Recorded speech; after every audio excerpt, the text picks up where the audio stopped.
Welcome to Quiet Scare, Luna, where horror doesn't scream, it whispers. A fresh collection of true stories, tales collected from the thin spaces of the night shift, is ready for listening. These are narratives about when a routine falls apart, when the glass doesn't hold, and when a barrier that was only a pain turns out to be the only thing that kept the outside world from leaning in. The stories here explore those universal places we all rely on: the motel door, the deli ceiling, the hospital bathroom, when they begin to insist that something unseen has taken up residence and learned the schedule. It's all just atmospheric dread, really, the kind that settles in a space and stays there even after the sun comes up. A nudge to hit the like button and subscribe. It really does keep the gears turning and the lights dim on the channel, and maybe tap the bell notification for when the next wave of unease arrives. To sleep well and dream dark.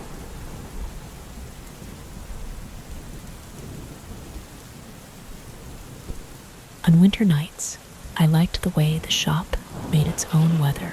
The register's warmth would fog the lower corner of the front window in a soft triangle, and the overhead track lights held a quiet hum that I only noticed at closing, when the last customer was gone and the doors stopped catching the cold. I had a pattern I could do almost without thinking: count the drawer, restack the small display of notebooks, wipe the glass on the pastry case, even though we rarely sold any after dark. It was steady, and I told myself that was why I chose the late shift, because steady was a kind of peace I could afford to keep. We were a small place on Congress Street in Portland, Maine, squeezed between a florist and a barber. The shop had a wood-framed door with a big pane I could see my own outline in when the lights were bright and the street was not. From where I stood to do the drawer, I could look past the window and watch whatever crossed the opposite sidewalk. In winter, it wasn't much. A bus, sometimes, leaving a curtain of exhaust, a couple headed for Old Port, heads down, more bustle than joy when the wind cut up from the water. It made my quiet feel like a thing I had chosen. It made me feel like I owned the hour after 10. That night had the kind of dry cold that numbs the edges. Salt granules popped under tires, and the alley across the way was a clean mouth of dark, the sort that made the light from the street lamp look brittle at its edge. I moved through my list: count, restack, wipe. I stepped to the door to flip the small cardboard sign that said closed on one side and thank you on the other. I paused, palm on the cold pane, just before I lifted the latch to open it. In the pane's dull reflection, I caught a shape that wasn't mine. At first, I thought it was the shadow of the fire escape that slanted down the facing brick. The angle was right for it, but the shadow did not match the ladder's thin lines. It had the block of a shoulder and the suggestion of a head turned toward the street. The alley across from me opened between a coffee shop and a salon. Inside that slice of black, a person was standing just within the mouth where the light couldn't settle. I set the sign back against the latch and moved to the side of the window where the glare from the track lights didn't bounce so cleanly. From that angle, the alley had depth instead of just darkness. The figure stood just inside a shallow recess, as if they had stepped out of the wind, as if the brick could blunt the air. They were centered toward our door. No movement. The posture wasn't a lean or a slump, not the loose rest of someone scrolling on a phone. It read as someone occupying a point, committed to that exact distance. I waited for some ordinary explanation to present itself: delivery driver finishing a call, a neighbor on a smoke break, a person taking a minute out of the cold. No one came or went. Nothing resolved. I went back to the counter, but the movement in the room didn't change anything outside, because there wasn't any movement outside when the money was all counted and the drawer slid shut.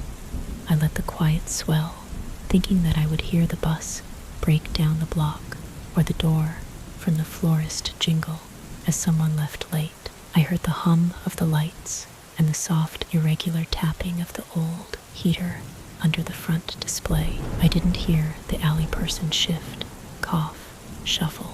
Through the glass, it was as if the moment had been pinned.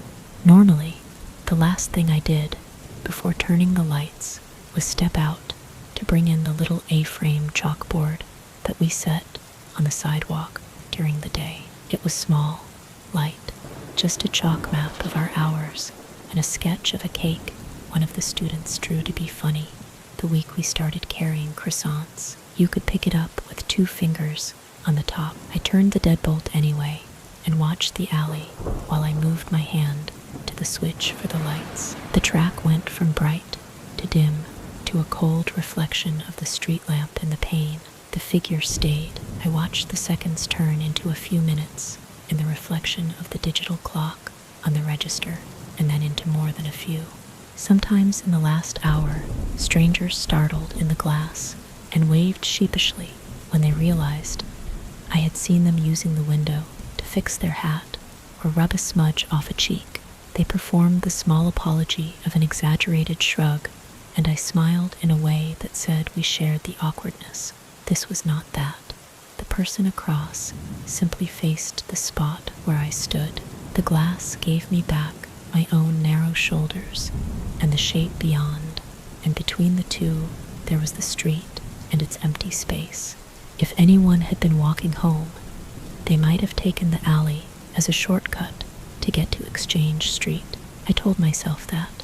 I told myself the person was watching the snow, caught where the light ended. I told myself they had a reason not to move. I cleaned the glass pastry case a second time, even though there were no pastries left at that hour. I arranged the paper cones we used for little candy assortments, and then unarranged them in a way that looked better. None of that moved the figure. The air in the shop kept warm as long as the heater ticked. The air beyond the door did whatever winter air does when it's late, carried less and stuck close to surfaces, and the glass was the thin middle. When I finally put my palm back to it, it felt colder than it had 5 minutes before. I had 2 tasks left: bring in the sign and check the alley door at the back storage area that a contractor sometimes left loose. The back door check I could do without going outside. The sign would require opening the front door. Both were routine, and I had made them routine because they made me feel like I was leaving everything as it should be. That night, the routine felt like a list someone else had written for a different room. The minutes stretched enough for me to feel the unfamiliar part of waiting. It makes you listen beyond what you can hear. I could see the figure, and I wanted the sound that belonged with seeing. The street had gone still in that particular way when the bars were not yet closing, and the late dinner was over. Fewer cars, fewer steps.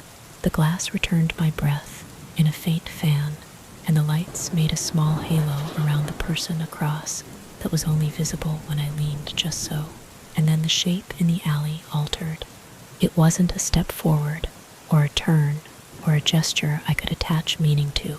It was a slow easing of presence, as if the line that had held them slackened. The figure moved backward into the dark, like someone being careful not to scuff the heel of a shoe against brick. There was no hurry in it. They receded, and then they were gone from the threshold where the light ended. The mouth of the alley looked like it had the moment before I first noticed them, which is to say it looked like an opening anything could use. I stood still. I let my hand stay on the glass. I listened.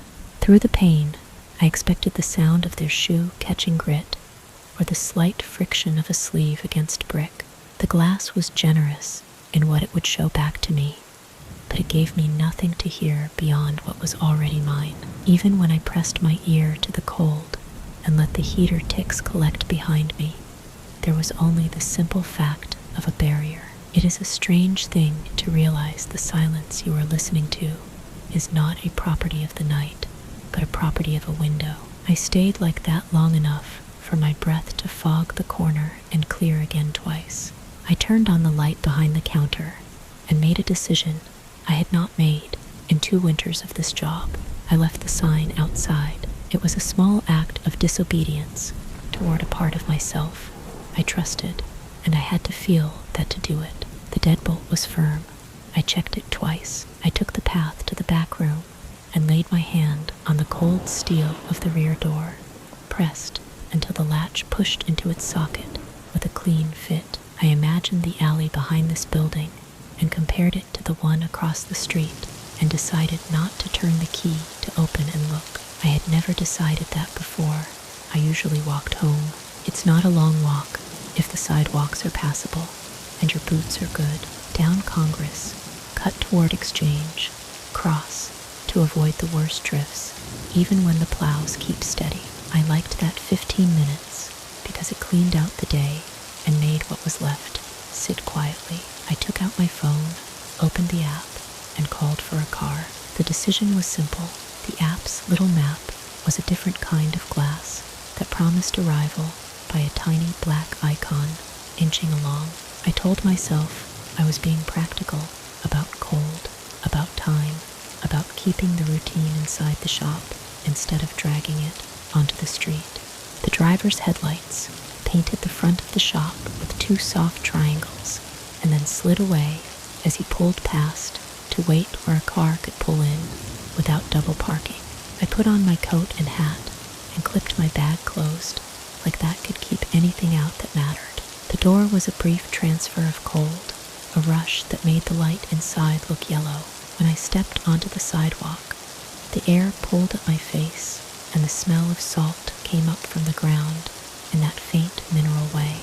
The street was empty in both directions. The mouth of the alley across had the exact recommitted darkness it gets after a car passes, and the light has to recalibrate. The driver had the heat up too high, and the vents were aimed right. It made my cheeks sting for a second, and then feel too warm. We talked about the kind of things drivers and passengers say to each other to create an hour that happens and then is done. He mentioned that the old brick buildings hold cold like a habit. He asked if Congress was always that quiet, this late. I answered without telling him about the person in the alley, because speaking would have picked a meaning, and I didn't have one. It was easier to point out the cranes that seemed stuck above the off-season, and the way the snow, piled against the curb, still held a faint gray where the first storm had met the first salt. By the time I reached my apartment, my phone had a new message in the group chat, as our handful of neighboring businesses kept more out of inertia than need. The name on the message was the manager from the gallery on the next block, the one with the clean white floors and the careful hanging wires. He'd forwarded a note from the building next to his, with a short line at the top about passing it along, because better to know than not. The forwarded note said a night custodian had been rattled at the back entrance by someone standing just beyond the light, not speaking, not asking to come in, not moving away when they keyed the lock, a presence there late enough that the custodian chose to call building security to walk them out. The security person didn't find anyone when they did a round. The tone was practical. Be aware, it said. Make sure the latches catch. I read it 3 times, not because I thought the paragraphs would change, but because I wanted to hear how the story sounded when it belonged to someone else. It made my shoulders rise the way cold does, even in a warm room. I could see the back entrance, the way the note described it. Caged light, dumpsters, a rectangle of concrete that always held a little ice, and I could see the face of my own door's glass, my palm print fading there where I had listened. I slept badly, the way you do when nothing has happened to you that you can explain to yourself or to someone else in a sentence that is simple and true. In the mornings after that, I started checking the front door from a half step to the side, an angle I could have told myself was about glare or habit.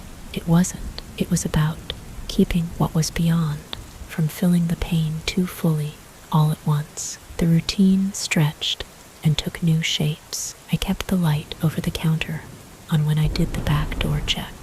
Not to see better, there was a switch there for that, but because the counter light tipped the front window a mirror.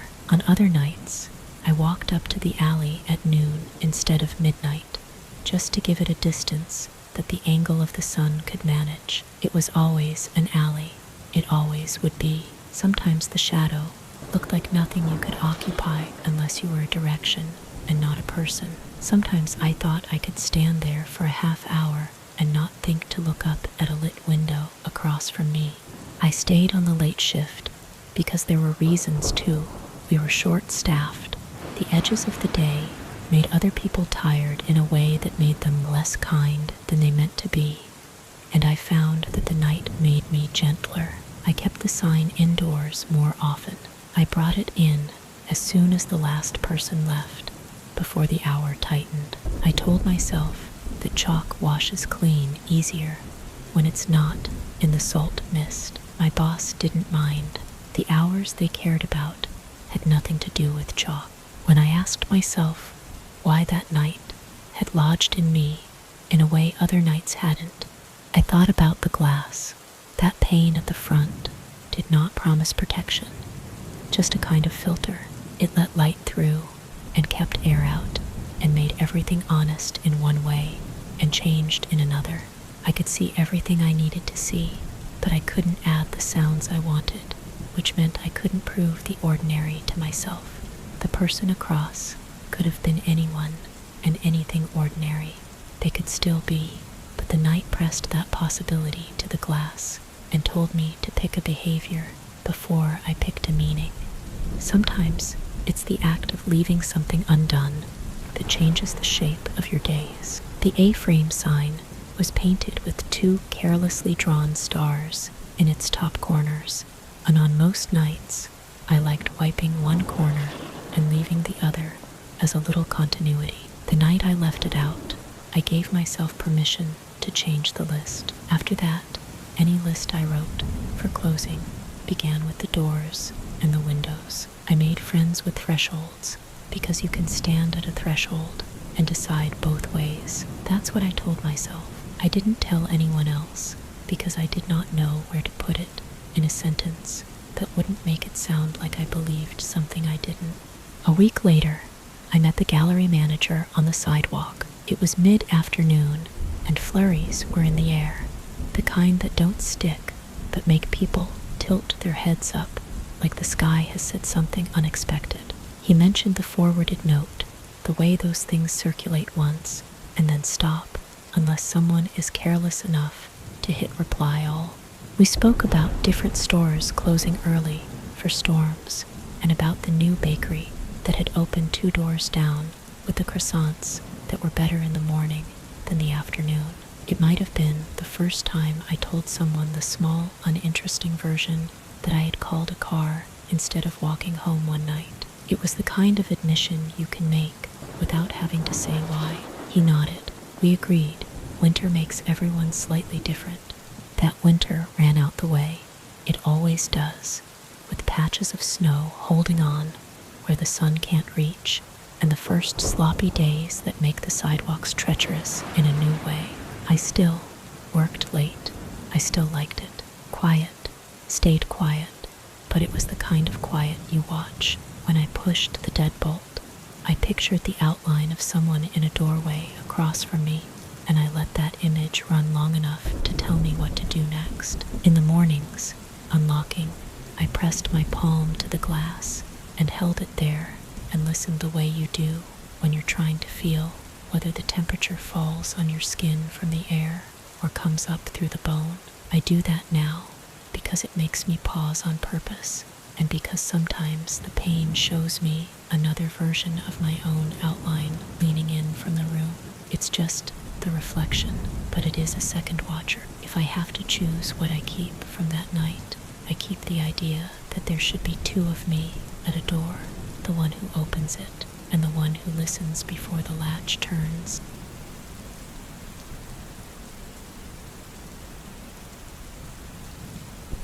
I used to walk down North College Avenue late when I couldn't sleep, cutting past the quiet storefronts toward the all-night gas station that sat under a crown of buzzing lights. The sign burned white at that hour. It made the pavement look like paper set under a desk lamp.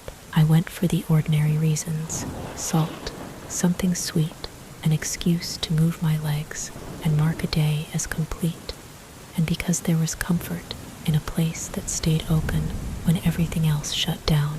The parking lot was mostly empty.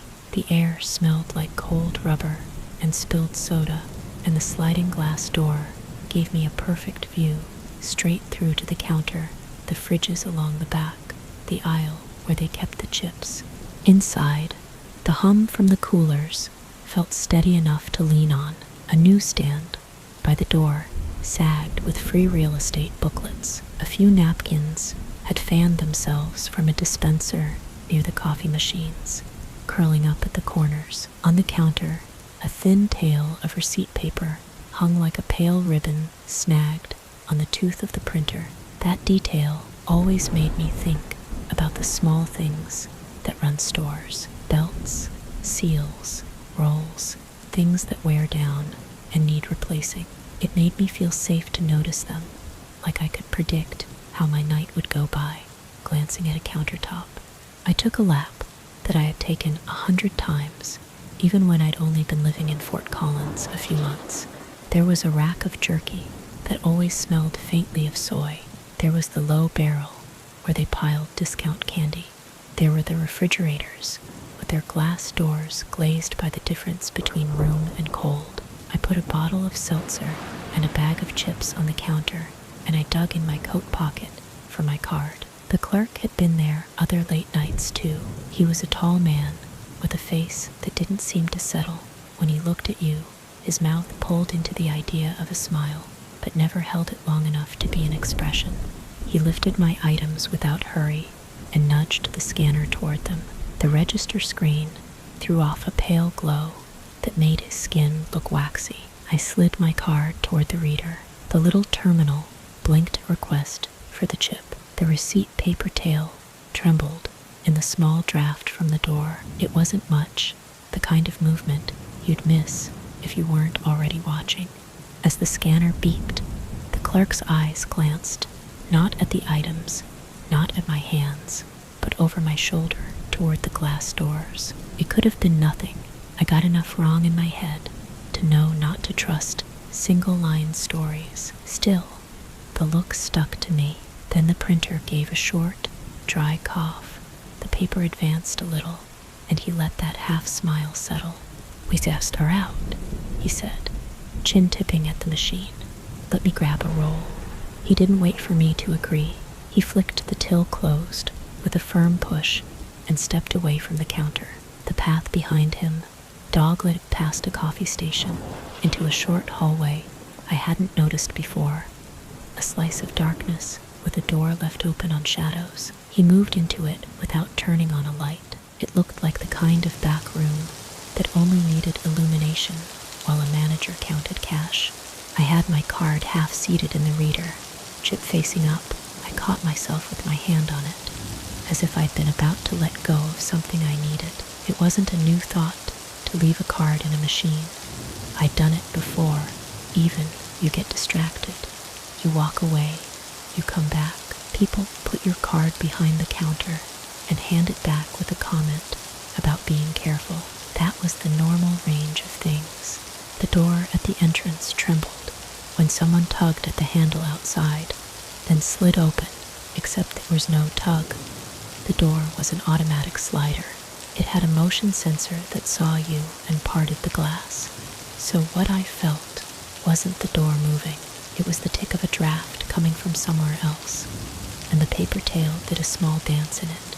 A man stepped from the aisle of windshield wiper fluid, not from outside. I hadn't heard him in the store. He didn't look like a customer who'd been choosing motor oil for 10 minutes. He was dressed for being out in the cold, puffy jacket, and he moved toward the glass doors without looking at the racks. He wasn't leaving.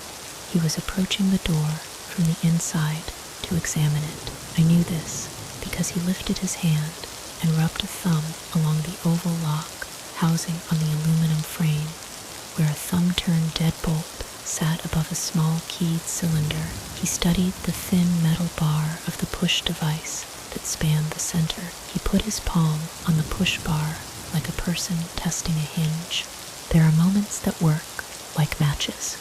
The head of mine struck when his eyes cut to that dark hall, and even from the side you can see recognition. The angle of his shoulders changed. He narrowed himself like someone preparing to slide into a space. It wasn't anything theatrical. It was a human body getting ready to do a small job with a lock.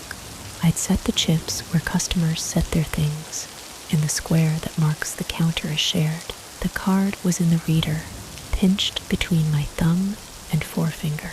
There was a crease of concentration in my forehead that wasn't there a second before. In the hallway, a faint rattle, like small objects shifting on a metal shelf. The clerk was out of sight.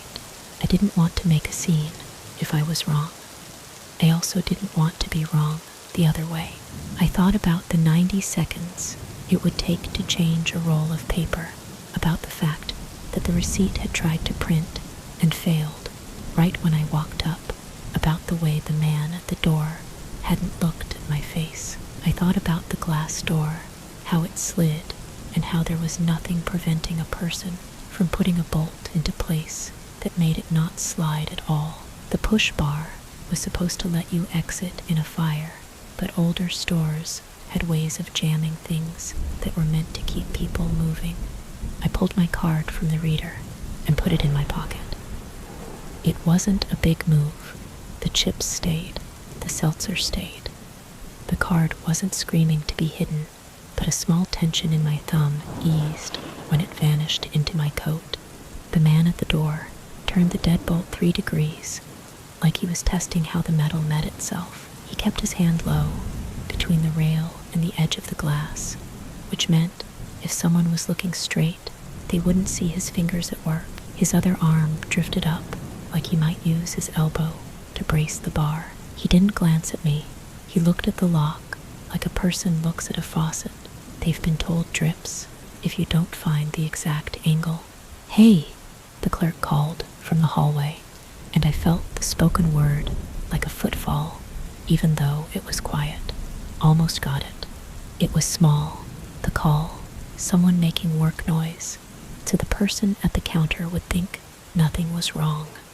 It was the right phrase for that role. In another life, it would have been polite. The paper tail lifted in the same draft that curled around my ankles. That was when I let the line run through my head. If this door doesn't open, I'm inside for however long they want. I didn't say anything. My voice felt too loud in my mouth. I picked up the chips and the bottle and slid them back into their places, the chips going home in their wire cradle. With a whisper, I took 1 step toward the door, then 2.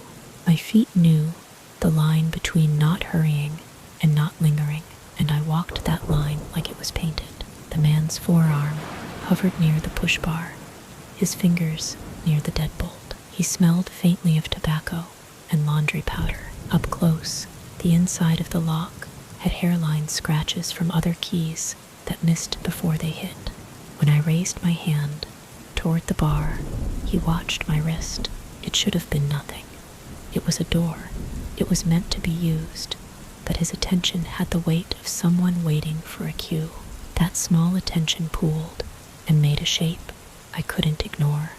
I put my left hand on the bar. With my right, I moved his arm aside. It wasn't a shove. It was a quick, decisive clearing, the way you'd move a friend's elbow to slide by them in a narrow kitchen, but with more force than politeness needs. My palm felt the spring in his tendons. Under my hand, his arm was warm and surprised. Surprise has a way of registering in muscle before it shows on a face. His posture shifted back a few inches, like he'd been pulled by a string, and his hand lifted off the deadbolt. The mechanism gave a clean click as it disengaged. I stepped through the opening plane of glass into air that felt bigger. The automatic door continued its polite service, like every other night, but the quiet near me tightened because quiet sometimes marks empty space around a sudden event. Outside, the lot was a wide plate of cold. Somewhere to the west, a train sounded a long, low note that washed under everything and passed on, and the night ate it without keeping a peace. I didn't look back. My legs had their own plan, and it was to follow the sidewalk south, past the shuttered pawn shop, and the small office with the neon sign that only says open during daylight hours out of habit. The seltzer fizzed in its cold, unopened bottle in the store without me. I could feel the fingerprints I'd put on the push bar on my skin for a block and a half. I ran the last 2 blocks. It wasn't a sprint. It was the kind of running you do because walking isn't fast enough, and slowing down would give your thoughts a chance to pile up and make pictures you didn't want. My breath made small clouds that formed and disappeared. Every porch light on my street looked like a lighthouse. I didn't want to be seen going into my building, but I wanted to be inside more than I didn't want to be seen. My hands shook when I put the key into my own door, and I had to try twice because the cut of the key looked like a puzzle when my fingers wouldn't die down. In my apartment, the quiet felt honest. I turned the bolt, then slid the cheap chain across the plate, because even a thin piece of metal you can bend with your hands can make you feel like you've done enough to hold a line. I put my card on the kitchen counter. The lamplight found a scratch on it that I'd never noticed. It was a diagonal, shallow scrape, like someone had dragged a grain of grit under the plastic face. I didn't call the store. I didn't call anyone. I stood by the sink and listened to my heart slow down. The shape of the night shifted and began the slow process of being something that happened instead of something that was happening. That change took time. I didn't press it. In the following weeks, I changed small things that only I would notice. I kept a little cash in a pocket of a bag I didn't often use, and another bit in the glove box, behind a map I'd never unfolded. I tried to shop earlier in the evening.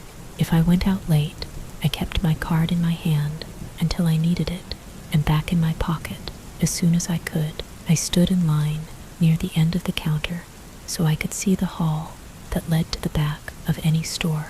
I read the doors when I entered places I'd read a dozen times. Where is the lock? What kind of latch? What kind of bar? How many steps to reach it? It looked like anxiety. It felt like paying attention. Those are cousins. If a clerk told me they needed to get printer paper from the back, I moved my bag up onto the counter and rested my forearms on it, like a person settling into a story, because there is a difference between being a body in a space and being a body taking up that space. If someone I hadn't seen before drifted toward a door that was supposed to take care of itself, I learned to name it in my head, not as an accusation, but as a response. That person is looking at a lock. That person has chosen that task rather than the exit. It's simpler to act on a sentence than a feeling. After that night, I noticed paper everywhere, not just rolls in machines. Paper in the way signs peel at their corners and announce their age. Paper in the way dollar bills turn soft at the edges from moving hand to hand. Paper in the way a barista changed a receipt in a quiet, practiced motion without looking down, then tore off a little strip to write a reminder to herself in a tiny, neat script. Paper that holds a trace of choices and makes them legible. Paper that curls when the air shifts. Once, at a different store, a morning instead of a night, a clerk walked into a back room to fetch more printer rolls and left the counter unattended. A man near the door leaned over to admire the display of lighters. The muscles in my shoulders made a wrong decision and cinched themselves up. I waited, not moving, until the clerk came back, set down a plastic-wrapped brick of thermal paper, and slid a box cutter through the seam. In that bright hour, nothing had been happening except the most ordinary thing. There was no second man with a careful gaze. The automatic door opened and closed, for commuters buying gas and coffee. My body needed reminders that the world held both. The gas station on North College was still there the next month, of course. I crossed the street. On the far side, when I walked that block, I used a different place when I needed late snacks. The habit stuck. The night I pushed past the man at the door, the feel of his arm under my hand held a detail I didn't know I'd carry. The surprise, how human it was. Not outrage, not aggression, just the clean surprise of a plan that met an object moving through it. I turned that over, more than I turned over any malice. I couldn't know their intent with certainty. I didn't need to. The necessary facts had been enough. He was at the door, the other was in the back. The paper was an excuse. The lock had a way to be held. Under the regular noise of the city, a person can hear the devices of maintenance if they listen. The compressor on a fridge, the motor in a sliding door, the thermal head of a printer heating up to mark numbers on paper that will curl and be pocketed or tossed. Those small sounds took on weight for me. If I stood in a line long enough to hear the printer roll spit out a receipt, I looked at where the paper fed and where it could run out. If it ran out, I watched what happened next. It didn't make me feel haunted. It made me feel like someone who had understood an edge. The change in me wasn't visible to anyone else. I still bought chips and seltzer.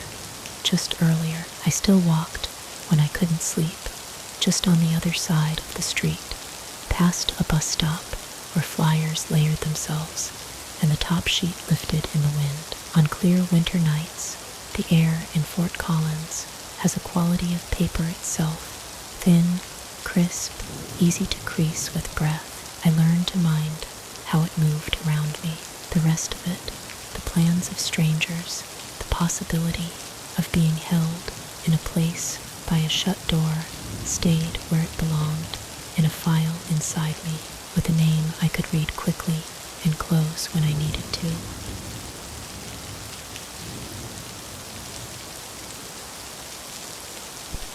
I worked nights at a 2-story motel just off Grand Avenue in Laramie, a long rectangle of doors facing the parking lot and the highway lamps. On winter shifts, the air barely moved. The baseboard heaters inside the office kicked and clicked and held a dry line of warmth at my shins. I liked to line up the room cards in a neat row and tap them square on the counter. The soft plastic thuds keeping time with the blower fan in the ceiling. There was a wall mirror behind the desk, decorative, beveled edges, something our manager's sister had picked, and in it I could see a slice of the upper walkway, a band of painted metal railing, and a few door frames sliced to slivers. It was like watching the motel out of the corner of my eye, even when I faced forward. He came in a little after 9. The lobby door let in a curl of air and a sharp smell of cold rubber from his boots. He had that look I've learned not to name, but always see. A face drawn gently into the shape of agreeable, like a smile practiced in a restroom mirror, something he could wear. He asked for a room upstairs, took out a card already in his hand, and glanced at the paperwork as if reading was a polite fiction we both could skip. The fluorescent light above the desk made his expression flat and strangely even, like he was backlit. When I handed over the key card and slid the registration sheet back into the drawer, he gave me a grateful nod that never reached his eyes. The office heater yawned on and off. Traffic on Grand Avenue thinned down to an occasional tire hears. My colleague, Tamsin, was folding bath mats in the laundry room behind the office, talking softly to herself in a way that sounded like counting. At this hour, the rooms felt far away. The parking lot felt like a blacktop bowl holding a few small cars in place, their roofs catching fuzzed reflections of the lampposts. The phone rang.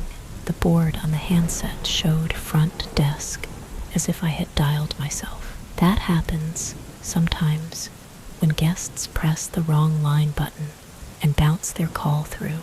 I put it to my ear. Air moved on the other end.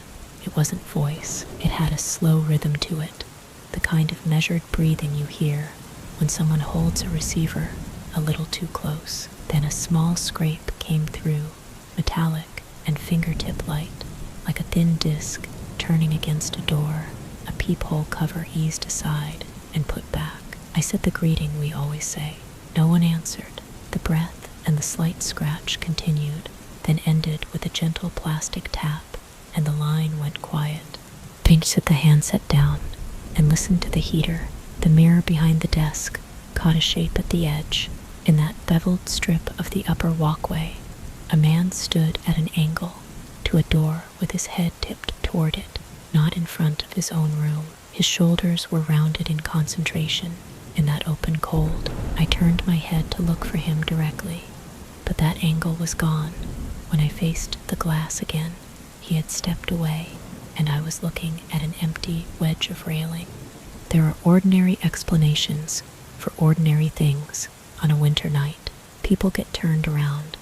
They check their phone where the signal is best. They hear a noise and go looking for the source. In hotels and motels, the world arrives and arranges itself in corridors and behind doors. My job, I always told myself, was to keep all those small boxes of sleep separate. The second call came from upstairs, an inside line. The voice was a woman's, low and trying to be light, asking if there was a different room she could take for the night. She was in the back corner of the second floor. A few minutes earlier, she said, she had heard a little metallic sound near her door, like a coin rolling and touching the wood. And then her peephole went from dim to bright to dim again. A moment after that, her handle moved. Not a violent jerk, not a bang, but an insistent try, the way you might test a gate that looks like it could be unlocked. Her deadbolt held. The little safety latch bounced once and settled. I felt the skin between my shoulder blades tighten and warm under my shirt. I told her I had a room near the office, and if she didn't mind coming down, I would switch her over, no extra charge. I hung up and tapped on the laundry door frame for Tamsin. She was already tying the bag shut. She knows the routine as well as I do. We have a handful of rooms under the camera by the office that we save for times when someone doesn't want the world at their door. The woman came down in a long coat, keys held like hard candy in her fist. She moved with that brisk caution you see in people who don't want their anxiety to announce itself. Her hair was tucked into a knit cap. I took her old key, printed another one, and set her in a room 2 doors from the office windows with the porch light that never burns out. She thanked me without looking long at my face, as if looking would let something bigger out. I went outside with a snow broom to make it look like I was there to fuss with the mats and the salt bucket. The sky over the lot was creamy with cloud. Snow threatened, but had not yet found a reason. My breath showed in front of my face and drifted toward the stairwell like smoke. Up in the corner where the woman had been, the hall light hummed. I went up the stairs and walked the line of doors like we're taught. Glance without staring. Note what is out of place. Keep your hands in plain view. At the room the uneasy man had taken, the light under his door was a narrow line. People plug the bottom with a towel in winter. Some like to pretend the weather is a person trying to come in and can be discouraged by such moves. I paused with my foot on the outward pivot of the landing and looked at his peephole. It had a brass lip. The cover was in place and pulled to one side with a tiny notch where a fingernail would fit. There is no good reason to put your eye to someone else's door. There is a reason anyway when you need to know if a person is standing on the other side. I lifted my face to it and let that little cold circle become my whole world. At first, there was nothing, just a soft black. That is what rooms look like when you are too close to anything for the lens to focus. Then the dark moved, not away, but across, like something very near the other side shifted without stepping back. I heard the faintest intake of breath, the slow haul you hear in an empty room when there is only one set of lungs working at the job. His door opened, not flung, not thrown, opened because a hinge needed to rotate, and it did. He stood there with his head canted, and that mild face on again, as if he had been listening to the hinge and found its voice pleasant. I gave him the speech in an even tone. I could have read off the insurance brochure if I wanted. The guests had reported someone listening at their doors, that trying handles was not a quirk. Anyone here would accept that he was to stay to his room or go for a walk off property.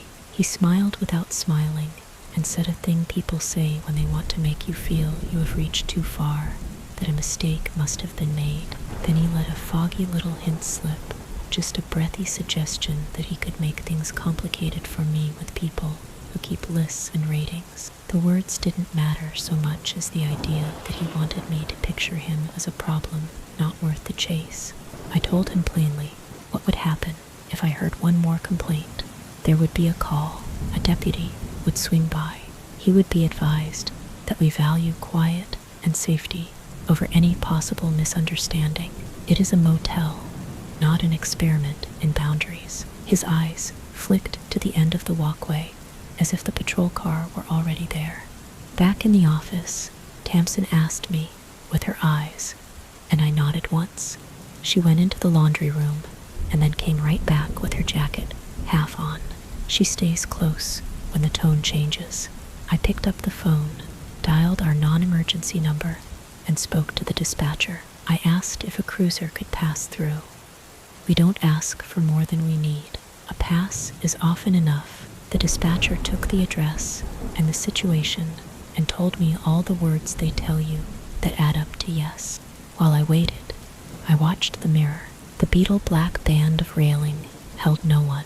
The upper lights hummed. In winter, sounds carry farther. I could hear the compressor at the ice machine clicking off in a friendly way, hear the distant freight on the lines south of town.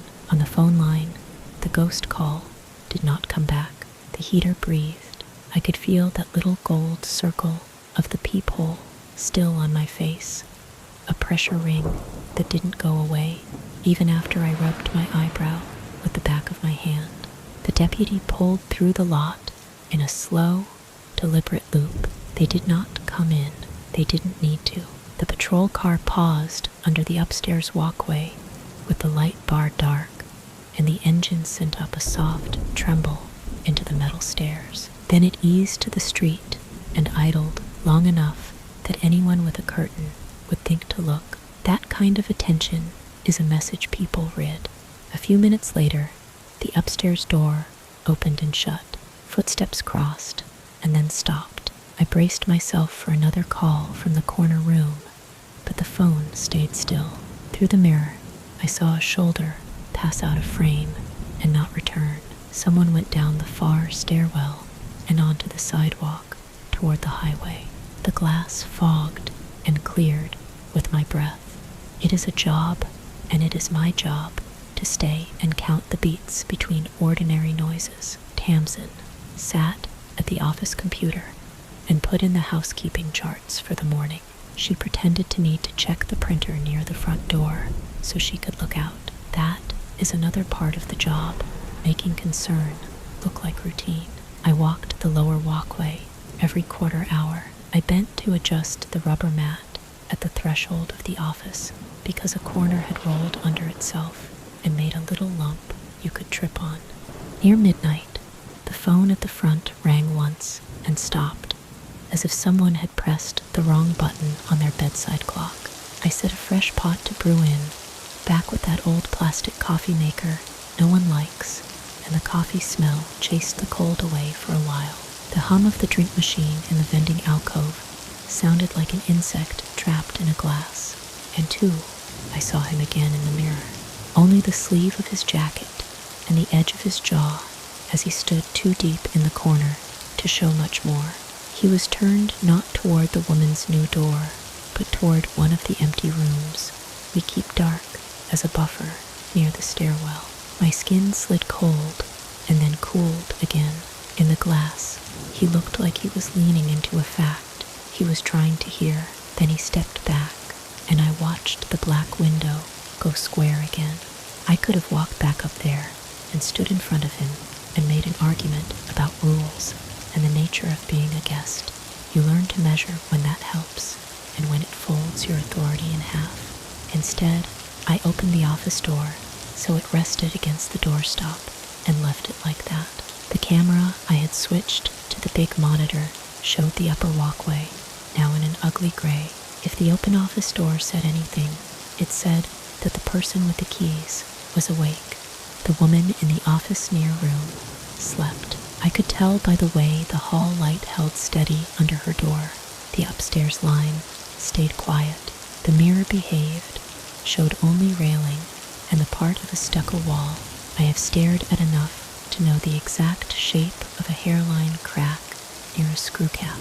I felt the night extend like a held breath, which is one way of saying nothing much happened, which is sometimes the best outcome you can earn. A few minutes before dawn, rigs started up on Grand Avenue. The snow that had threatened all night finally sent down a silent, patchy mess that didn't stick. The deputy came through one more time, slower, and waved 2 fingers off the steering wheel as they rolled past the office. They didn't need to come in. The message had been sent and read. My colleague for the day came in with her hair pulled back in a way that made her look younger. She stamped the snow off her boots and pressed her hands to the heater grates like everyone does. I gave her the briefing. She nodded, like the information was a kind of weather report. She would carry the way you carry an umbrella you don't want to use.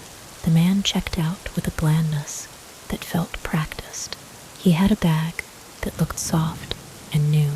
He stared at the counter pens as if he had never seen writing tools displayed this way. He said a thing about needing to make time, that he had places to be, that the road was what it was. His eyes moved, not over my face, but through it. I watched his shoulders as he went out, the jacket pulling tight for a second, as he gripped the door and held it for no one in particular. He lingered a hair too long on the threshold, like he wanted me to notice he could choose when to be gone. When he pulled his car out, he did it slow and in a straight line, a model guest in that performance. He paused at the exit and looked right, then left, then right again, a moving head in a small slice of glass. Then he turned toward the highway and disappeared into the usual traffic that eats everything by mid-morning. Tamsin went upstairs with a basket of linens and came back with a small stack of room keys. Guests forgot to leave on their tables. She didn't mention his room until I asked. The remote, where it should be.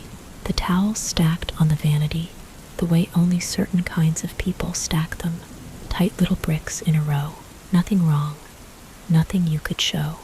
I stayed an extra hour because the world felt a half degree off and the coffee was still warm.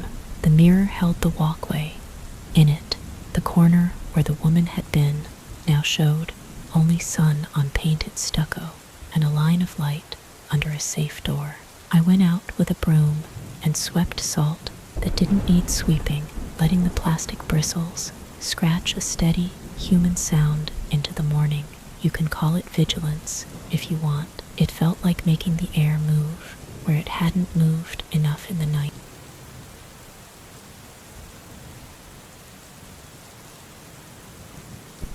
I worked nights at a 2-story motel just off Grand Avenue in Laramie, a long rectangle of doors facing the parking lot and the highway lamps. On winter shifts, the air barely moved. The baseboard heaters inside the office kicked and clicked and held a dry line of warmth at my shins. I liked to line up the room cards in a neat row and tap them square on the counter, the soft plastic thuds keeping time with the blower fan in the ceiling. There was a wall mirror behind the desk, decorative, beveled edges, something our manager's sister had picked, and in it I could see a slice of the upper walkway, a band of painted metal railing, and a few door frames sliced to slivers. It was like watching the motel out of the corner of my eye, even when I faced forward. He came in, a little after 9. The lobby door let in a curl of air and a sharp smell of cold rubber from his boots. He had that look I've learned not to name, but always see. A face drawn gently into the shape of agreeable, like a smile practiced in a restroom mirror, something he could wear. He asked for a room upstairs, took out a card already in his hand, and glanced at the paperwork as if reading was a polite fiction we both could skip. The fluorescent light above the desk made his expression flat and strangely even, like he was backlit. When I handed over the key card and slid the registration sheet back into the drawer, he gave me a grateful nod that never reached his eyes. The office heater yawned on and off. Traffic on Grand Avenue thinned down to an occasional tire hears. My colleague, Tamsin, was folding bath mats in the laundry room behind the office, talking softly to herself in a way that sounded like counting. At this hour, the rooms felt far away. The parking lot felt like a blacktop bowl holding a few small cars in place, their roofs catching fuzzed reflections of the lampposts. The phone rang. The board on the handset showed front desk, as if I had dialed myself. That happens, sometimes, when guests press the wrong line button and bounce their call through. I put it to my ear. Air moved on the other end. It wasn't voice. It had a slow rhythm to it, the kind of measured breathing you hear when someone holds a receiver a little too close. Then a small scrape came through, metallic and fingertip light, like a thin disc turning against a door. A peephole cover eased aside and put back. I said the greeting we always say. No one answered. The breath and the slight scratch continued, then ended with a gentle plastic tap, and the line went quiet. Pinch set the handset down and listened to the heater. The mirror behind the desk caught a shape at the edge. In that beveled strip of the upper walkway, a man stood at an angle to a door with his head tipped toward it, not in front of his own room. His shoulders were rounded in concentration in that open cold. I turned my head to look for him directly, but that angle was gone. When I faced the glass again, he had stepped away, and I was looking at an empty wedge of railing. There are ordinary explanations for ordinary things on a winter night. People get turned around. They check their phone where the signal is best. They hear a noise and go looking for the source. In hotels and motels, the world arrives and arranges itself in corridors and behind doors. My job, I always told myself, was to keep all those small boxes of sleep separate. The second call came from upstairs, an inside line. The voice was a woman's, low and trying to be light, asking if there was a different room she could take for the night. She was in the back corner of the second floor. A few minutes earlier, she said, she had heard a little metallic sound near her door, like a coin rolling and touching the wood, and then her peephole went from dim to bright to dim again. A moment after that, her handle moved, not a violent jerk, not a bang, but an insistent try, the way you might test a gate that looks like it could be unlocked. Her deadbolt held. The little safety latch bounced once and settled. I felt the skin between my shoulder blades tighten and warm under my shirt. I told her I had a room near the office, and if she didn't mind coming down, I would switch her over, no extra charge. I hung up and tapped on the laundry door frame for Tamsin. She was already tying the bag shut. She knows the routine as well as I do. We have a handful of rooms under the camera by the office that we save for times when someone doesn't want the world at their door. The woman came down in a long coat, keys held like hard candy in her fist. She moved with that brisk caution you see in people who don't want their anxiety to announce itself. Her hair was tucked into a knit cap. I took her old key, printed another one, and set her in a room 2 doors from the office windows with the porch light that never burns out. She thanked me without looking long at my face, as if looking would let something bigger out. I went outside with a snow broom to make it look like I was there to fuss with the mats and the salt bucket. The sky over the lot was creamy with cloud. Snow threatened, but had not yet found a reason. My breath showed in front of my face and drifted toward the stairwell like smoke. Up in the corner where the woman had been, the hall light hummed. I went up the stairs and walked the line of doors like we're taught. Glance without staring. Note what is out of place. Keep your hands in plain view. At the room the uneasy man had taken, the light under his door was a narrow line. People plug the bottom with a towel in winter. Some like to pretend the weather is a person trying to come in and can be discouraged by such moves. I paused with my foot on the outward pivot of the landing and looked at his peephole. It had a brass lip. The cover was in place and pulled to one side with a tiny notch where a fingernail would fit. There is no good reason to put your eye to someone else's door. There is a reason anyway when you need to know if a person is standing on the other side. I lifted my face to it and let that little cold circle become my whole world. At first, there was nothing, just a soft black. That is what rooms look like when you are too close to anything for the lens to focus. Then the dark moved, not away, but across, like something very near the other side shifted without stepping back. I heard the faintest intake of breath, the slow haul you hear in an empty room when there is only one set of lungs working at the job. His door opened, not flung, not thrown, opened because a hinge needed to rotate, and it did. He stood there with his head canted, and that mild face on again, as if he had been listening to the hinge and found its voice pleasant. I gave him the speech in an even tone. I could have read off the insurance brochure if I wanted. The guests had reported someone listening at their doors, that trying handles was not a quirk. Anyone here would accept that he was to stay to his room or go for a walk off property.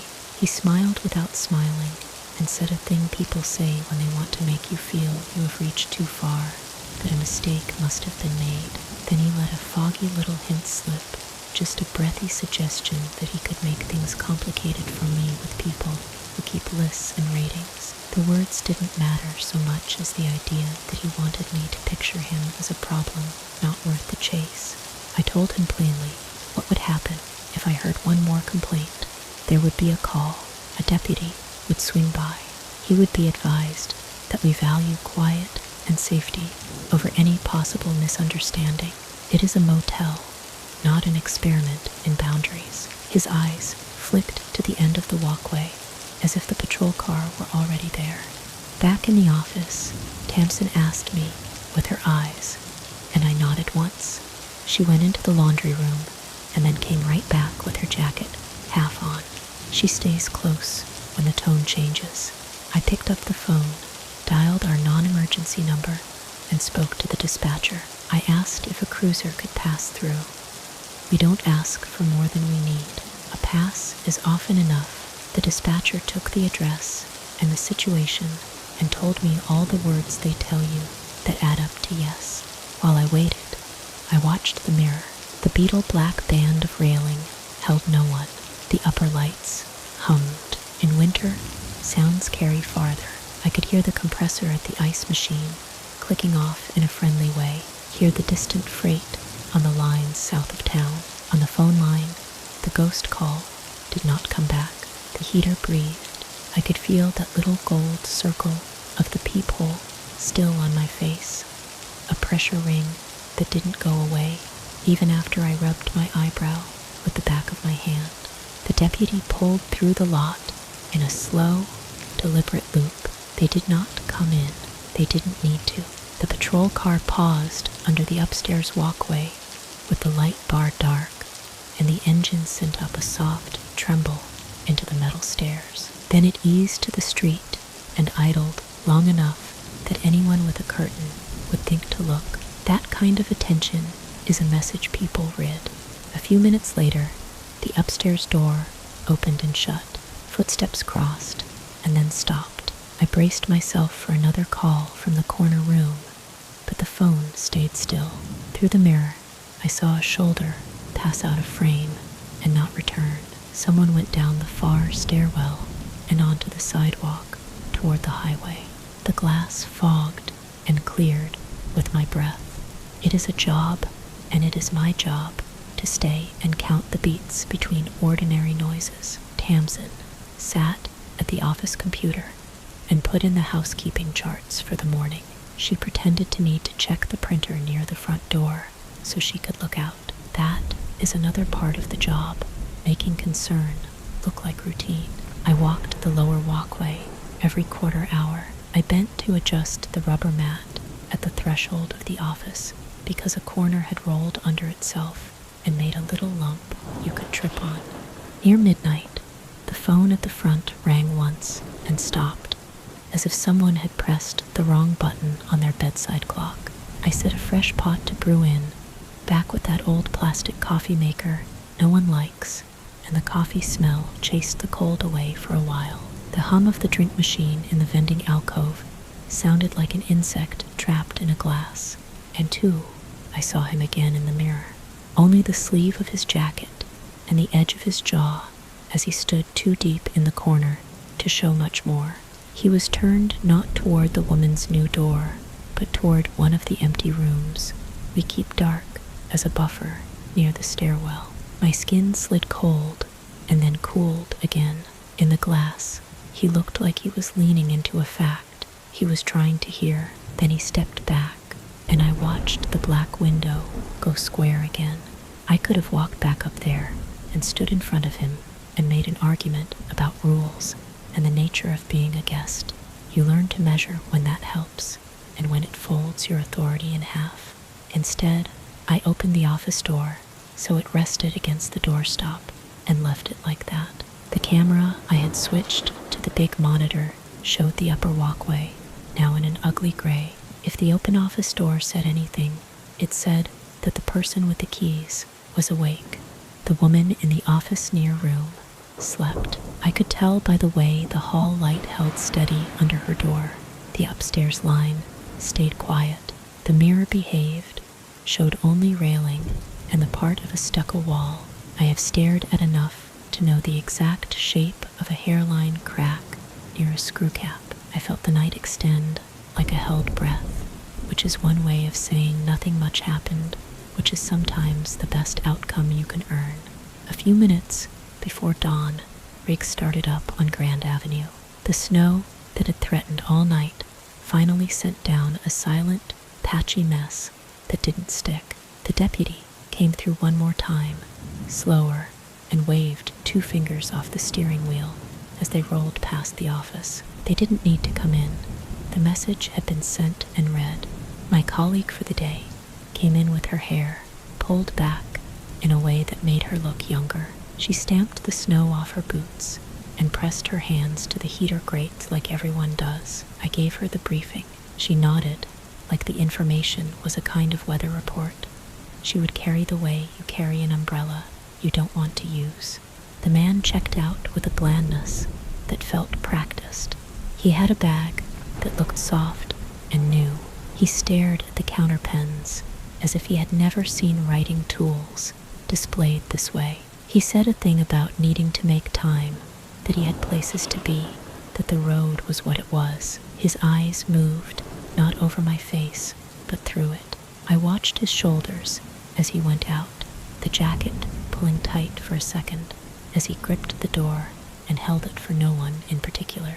He lingered a hair too long on the threshold, like he wanted me to notice he could choose when to be gone.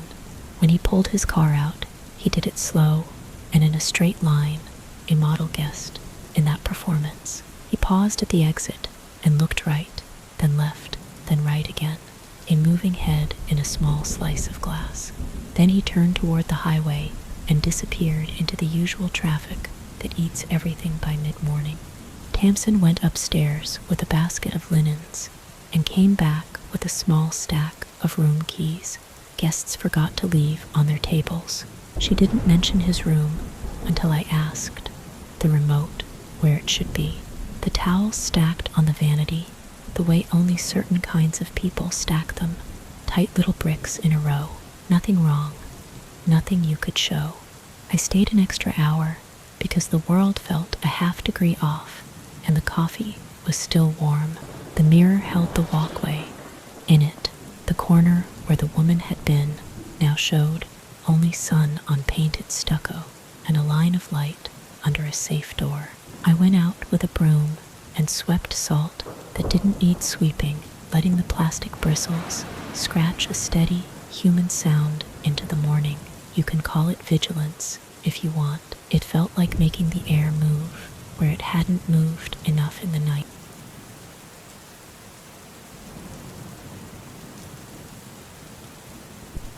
I measured my nights by the quiet things, pump alarms that hiccuped once, then settled, the soft roll of the blanket warmer doors, the way condensation spidered up the inside of a pitcher after a fresh fill. On our medical surgical floor, routines were small anchors. I counted syringe wrappers as I threw them away, wiped the same square on the counter without thinking, checked that the curtains in the shared patient bathroom were hooked back so housekeeping could get in at dawn. If I kept the unit predictable, my patients stayed safe, and safety kept the night from drifting into the kind of strange that never explained itself. We called our station a pod, though it was really a peninsula. The dry erase board faced inward, where charts lived, under magnets, and a cartoon lung someone had drawn months before stained the plastic faintly.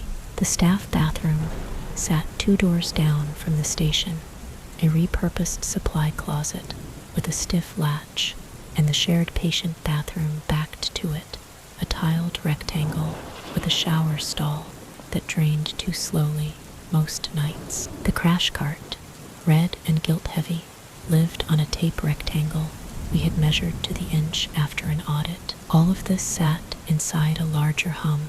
The building had a flattened white noise that I could hear in the gaps between tasks, the HVAC pushing conditioned air down the ceilings, the low-frequency drown of city machines on Euclid Avenue, a block away.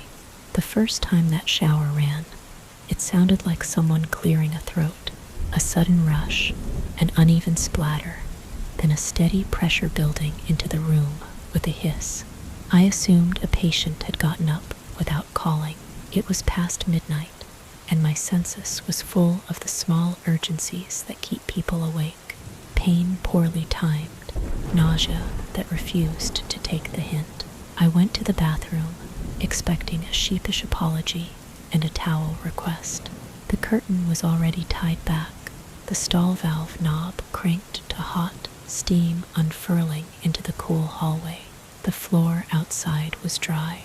The first odd fact was that dryness.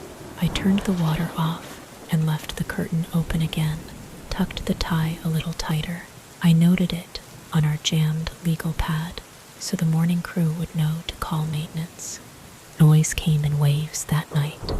Nothing happens until it all does. A pump alarmed for air. I bled the line. A bed exit chirped. The tech walked a gentleman back to bed, slow and kind. I took a break, only when the noise thinned down to breath sounds and distant vents. The staff bathroom was a reprieve because it was ordinary. The light hummed at a tone I knew. The latch caught with a little push.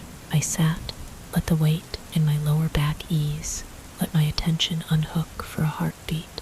A single knock tapped the door, not rushed, not urgent, a practiced knock that meant one person, right there, needing the room. No voices in the hall, no shadow under the door. The overhead hum felt louder in answer. I called out that I'd be just a moment, and the knock did not come again. When I opened the door, the corridor was empty and bright. I stood for a breath in that nothing, and then I shrugged in the way people do when they know a shrug is a shield. I washed my hands twice, dried them to the bone, returned to the board, ready to be annoyed at whoever was playing at courtesy. There was a new line written under our census notes, fine letters fitted between times and names. Leave it. The marker stroke was faint, like the pen was dying, the tail of the T curling short, in a way none of us wrote. My charge nurse lifted her glasses and squinted. "Who did that?" she asked in the tone you use when you don't expect an answer. The tech shook her head. The housekeeping cart was still mirror clean and parked in its rectangle. I wiped the words away with the felt of my finger and left a gray smudge. At 2, the shower ran again. A different room called for pain med, and I was between one motion and the next. I walked the hall and saw the valve turn to midline. This time, no human in the stall. The water came strong, then calmed. The tile glowed. The air went soft, like it does when the seasons turn to humidity in June. I shut it off and checked the threshold. No water bled under. The grout line just inside the door looked dark, as if wet, but the dark didn't spread to the hall. I put a towel down as a test and watched it stay dry. When I picked it up, it smelled faintly of the detergent we use. No iron rust smell, no pipes smell. I wrote this down too, and I heard my own words in my head. Unexplainable, but we maintained safety, like I was prepping for a nurse manager who would need it framed in policy.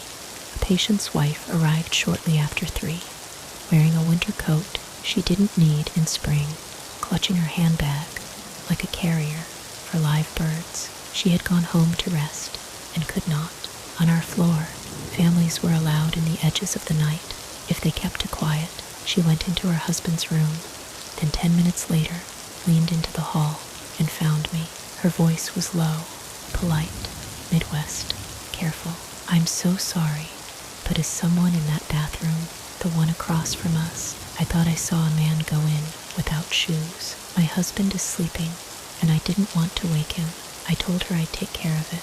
It wasn't a conversation you wanted to have, out loud with sleepers listening." The stall was empty. The shower was off. A single bare footprint, clear as any you'd make, stepping out of a pool, marked the floor of the far stall.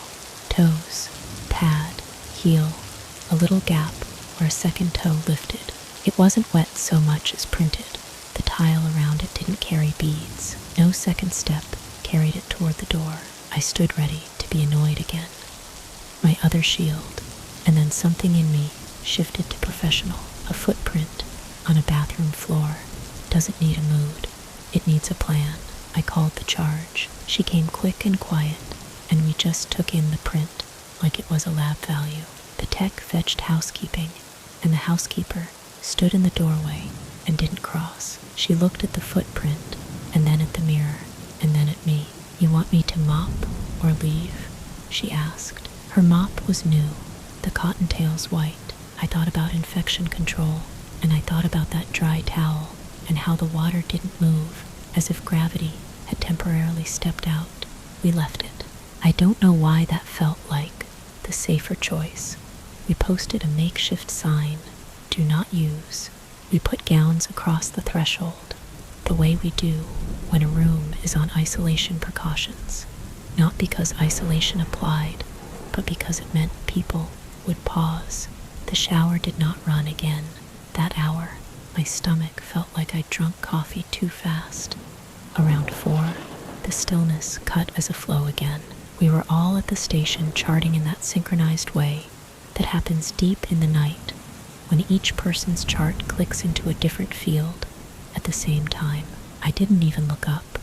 I stood on automatic and walked the line. The shower shoved water through its throat like a person clearing words. I stepped into the bathroom on the staff side first and put a hand against the wall that backed the patient's stall. The tile felt cool.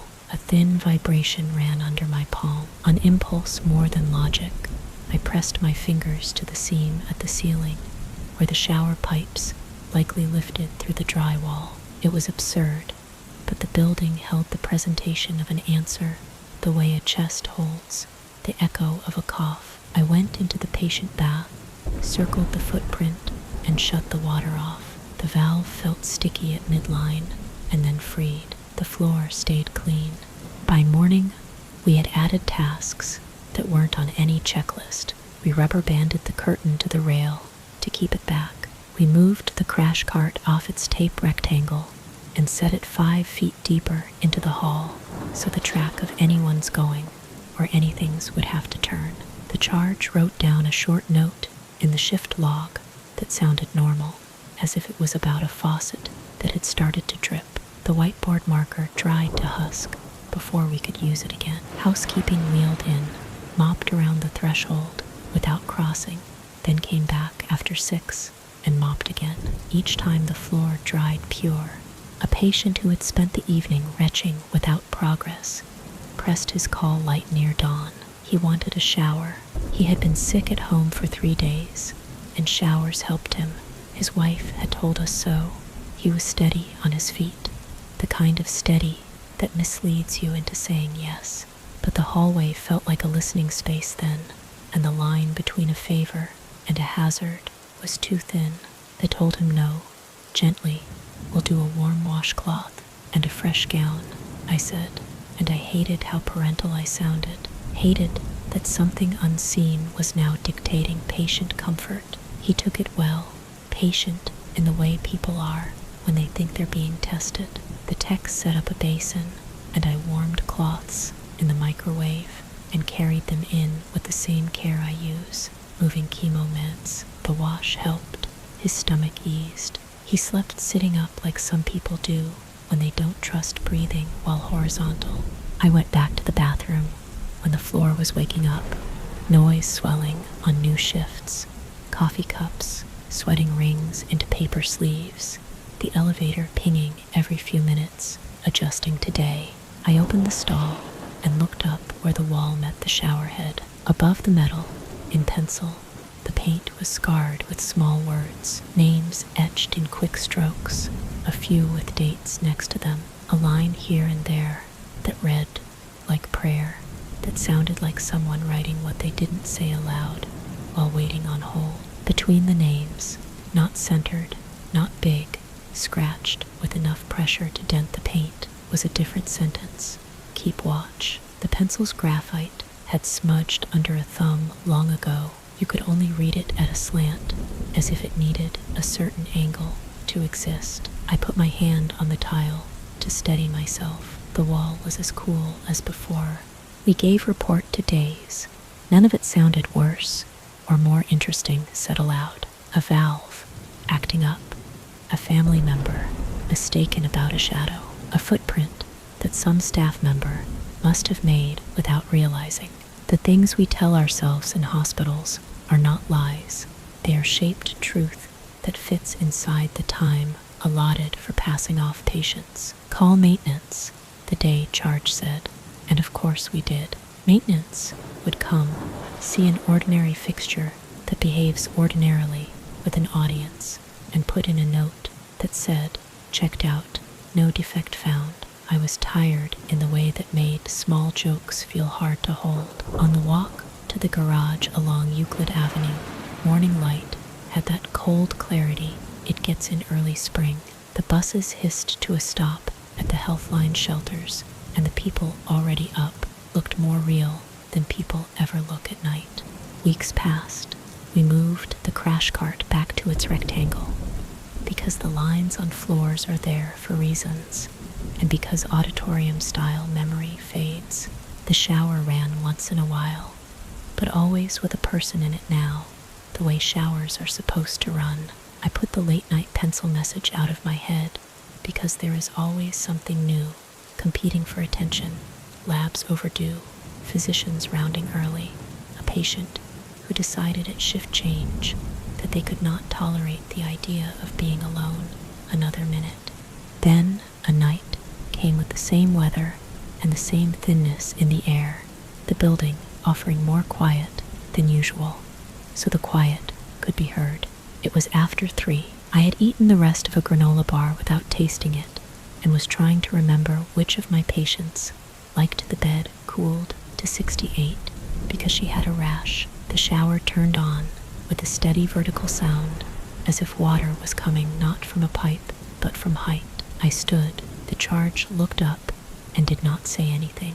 We walked together to the bathroom, and both of us stood in the doorway of the staff room first, listening to the run through the wall. We didn't do the thing where you call out, "Hello?" We didn't need to pretend we were addressing anyone. The professional in me spoke first. I checked for human safety. The corridor was empty. No doors were open that shouldn't be. The whiteboard was white. The dry erase marker we kept to the side had been replaced. It did not shed dust. In the patient bathroom, the stall was open.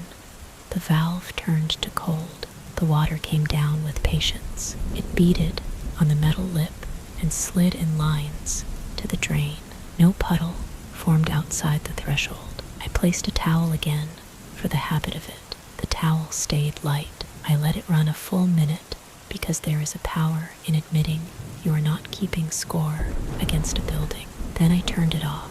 The valve knob was stiff and then easy. I tied back the curtain. I put a basin under the head as if for a leak that did not exist. I wrote a note in the log without pretension. Shower activated without use. Shut off. Curtain tied. Basin placed. Bathroom marked. The monitor. The charge added a second line. No patient impact. On my way back to the station, I checked the crash cart out of reflex. Sealed. Charged. Inch marks aligned. The tape on the floor had a notch missing where we had pulled it up that first morning and laid it back down crooked before fixing it. The floor was clean. The space between the cart and the wall felt like a body could stand there without shadow. I was not comforted, but I wasn't afraid. The difference mattered. What had been random was now bounded by the decisions we could make and the ones we wouldn't. We didn't close the bathroom entirely. We didn't open it for showers overnight. We stopped trying to rewrite what we saw into what we preferred, and instead, we wrote it down in a way that would stand up to the next person's eyes. On my last round, before sunrise, I pushed on the pencil scars above the shower head with 2 fingers to feel the paint's memory. The words would outlast our current badges and the markers in our pockets, and probably the model of the sink we had ordered in a rush after a breakage last winter. I thought about the people who had leaned on that wall and written in pencil, because pencil admitted erasure. I thought about how water, even when it moves, leaves no weight you can point to. Protective habits become ritual if you repeat them with attention. I checked the slippery mats, folded a spare towel over the bar, and shut the light to the bathroom. The fixture clicked once, a little cool-down sound. I breathed and counted that as an intervention. The hallway took on that weird blue. That means morning is insisting through the glass on the far end of the wing. I wiped a condensation ring off the counter without thinking and let the routine catch me again.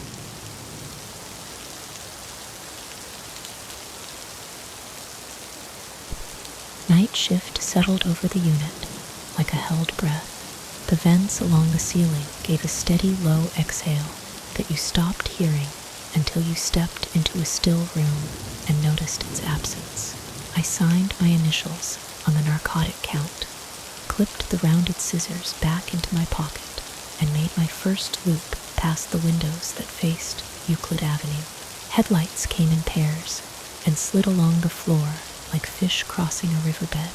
The double doors whispered and sealed as I passed. A burned-out exit sign buzzed once and quieted itself. I told myself the building was a body with a rhythm, and we were just listening for anything that went off-beat. We had a full board, a young man fighting pneumonia and stubborn, 2 post-ops watching the clock as if the minutes were medicine, a woman with a pleural drain who apologized every time the suction jar rattled. I charted while my coffee went cold, 6 inches to the right of my keyboard.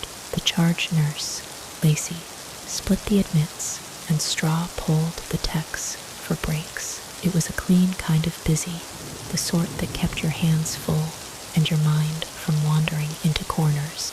Around 11, the ED clerk called up. Her voice came thin over the intercom. "You've got a gentleman wandering in your halls," she said. "Says he sips, looking for his wife." I stood, flexed my toes inside my clogs, and went to meet him. He was about my father's height, hair combed like an old habit, his coat too light for the cold waiting outside. On his wrist, a hospital bracelet sat blank as an empty label. Our scanners like to beep at everything, even the wrong things. That bracelet gave nothing back. He had the attentive stillness of someone listening for a voice in the next room. "I'm looking for my wife," he said, and his eyes flicked toward the nurse's station, as if a name might be stacked on the counter with the specimen bags. "What sep's her name?" I asked. He looked past me, over my shoulder, the way family members do when they have rehearsed this answer and the moment arrives. His mouth opened, then he shook his head once. "She's my girl," he said. "Sweetheart, my better part." He positioned the words carefully, like dishes in a sink. If I say it out loud, something gives. I can feel it, like you've set a glass down too hard on a wet counter. There was a softness in how he said it that made me lower my voice without meaning to. Lacey came to my elbow, and I didn't have to look at her to know she was measuring the edges of this. "Let's try the chapel," I said, and he nodded, like I had suggested the obvious thing he had forgotten. We took the long corridor that runs past the vending machines and the staff bulletin board with faded CPR cards pinned over pizza coupons. I kept to his left to guide without hurting him. The chapel's door was propped with a folded brochure. Inside, a single votive candle was fighting a draft from somewhere and sending its light sideways. The room held that chapel smell of furniture polish and dust, warmed by bulbs. On the small table beneath a corkboard of typed prayers, an envelope lay where someone had placed it and thought better of picking it up again. Someone had written "wife" on the front in thick black ink, the letters too square to be casual. I slid it toward him. It was flat, weightless. He rested 2 fingers on the flap, as if it might burn. "I'm not sure this is mine," he said. "Do you want to look?" I asked. He shook his head. He didn't pocket it. He didn't turn it around. He kept his hand near it, like keeping company with a sleeping dog. Lacey called the chaplain, who answered on the second ring.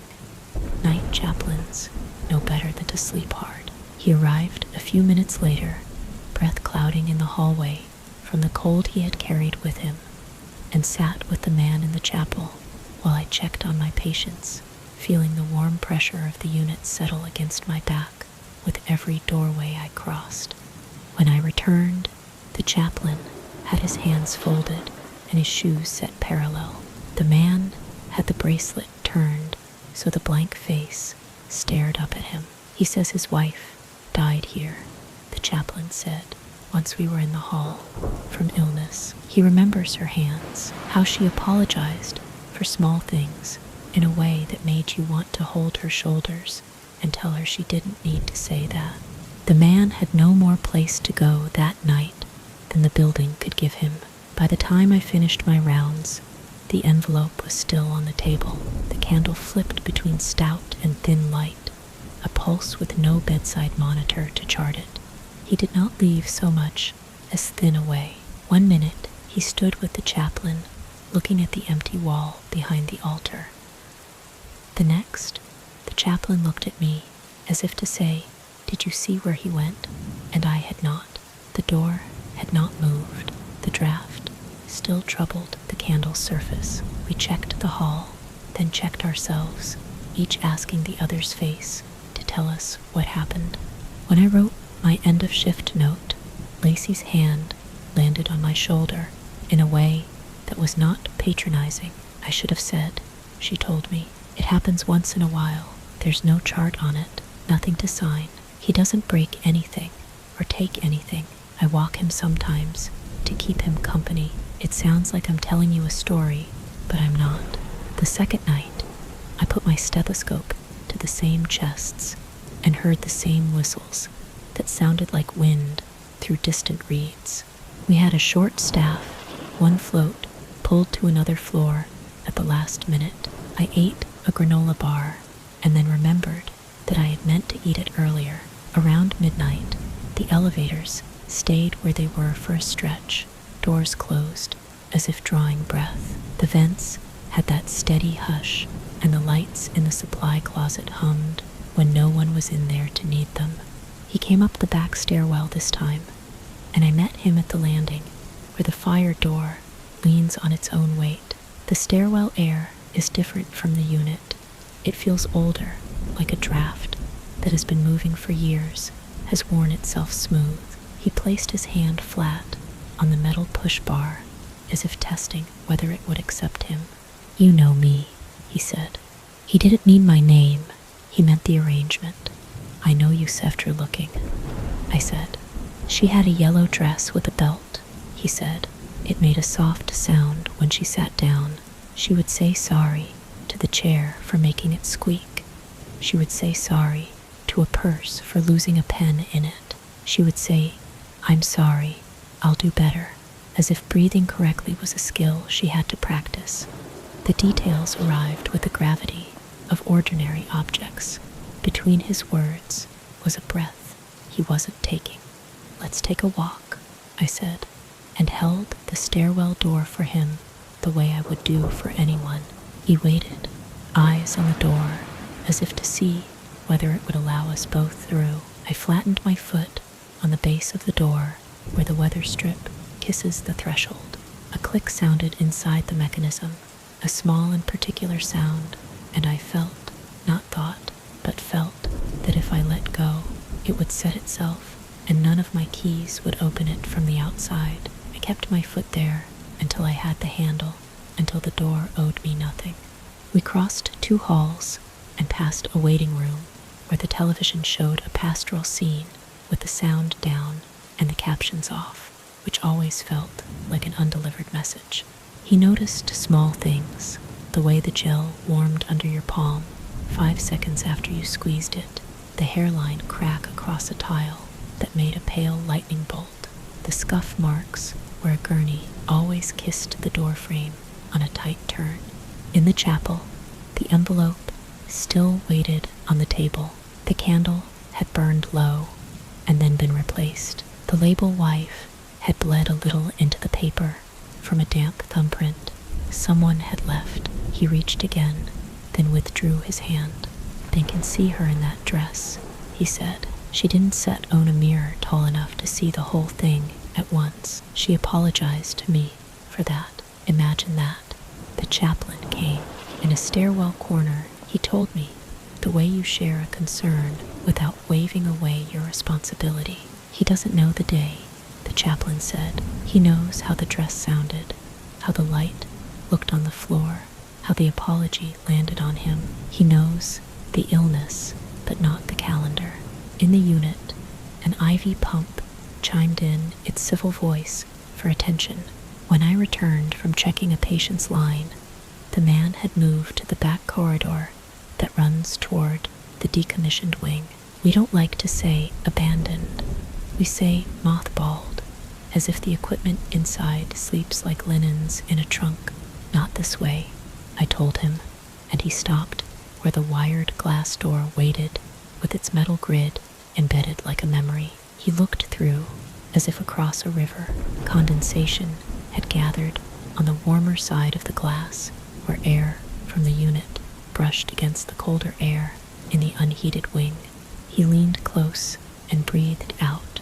A circle of fog bloomed and spread until it met the wire and beaded. He raised a finger and traced a single letter into the thinning fog, slow and careful. It might have been an M. It might have been a W.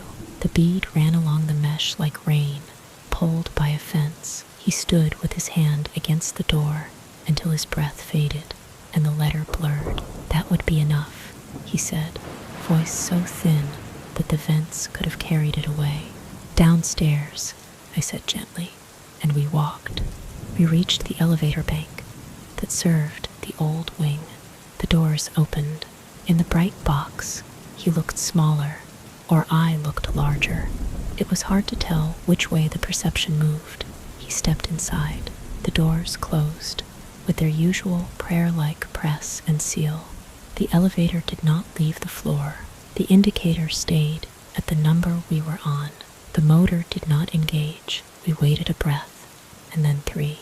When the doors opened, the car was empty. I looked at Lacey. Lacey looked at me. You could hear, under the skin of the building, the slow redistribution of warmed air moving through ducts to equalize a difference no longer present. I felt tired then, in the way you only feel tired at 2 in the morning, when you still have 4 hours and change of being needed ahead of you. Compassion is the muscle you plan to use again tomorrow. You manage it, stretch it, keep it warm. When it knots, you don't push through as if you're trying to set a personal record. You ease, you breathe, you keep the door from latching. On the 3rd night, snow had iced the windows along the Euclid side with a thin sugar. The day shift told me the garage exit had backed up because no one wanted to scrape before the drive home. So cars idled, and little clouds lifted from tailpipes and drifted in a line toward the main road. Inside, the building kept its own weather. I did not look for him, which felt like a decision and also like a lie. I told myself to let time pass. The chaplain was already in the chapel when I checked, reading from a devotional without moving his lips. Lacey brought me a sandwich and split it in half without asking whether I wanted the other half. She said, "If you need 10 minutes, I can cover." The back stairwell door gave its equal and opposite pressures as I pushed, and it gave. He was there, hand on the rail, looking both up and down as if either direction might produce the right answer. She used to fix the hem on that dress with tape when she didn't have thread, he said. She would say, "Don't look close." I didn't do it proper, and I would tell her, "Just stand there, you look fine, you look like yourself." "Do you remember her name today?" I asked, as gently as you ask someone to put their weight on a foot they're not sure will hold. He closed his eyes. "Sets of glass on a wet counter," he said, and opened them again. "If I set it down wrong, it slides." I wanted to bring him to the chapel and press the envelope into his hand. I wanted to write the name for him so he could say it once out loud and then rest. Instead, I walked with him along the long hall with its beige and its nothing else. The vents gave their soft weather.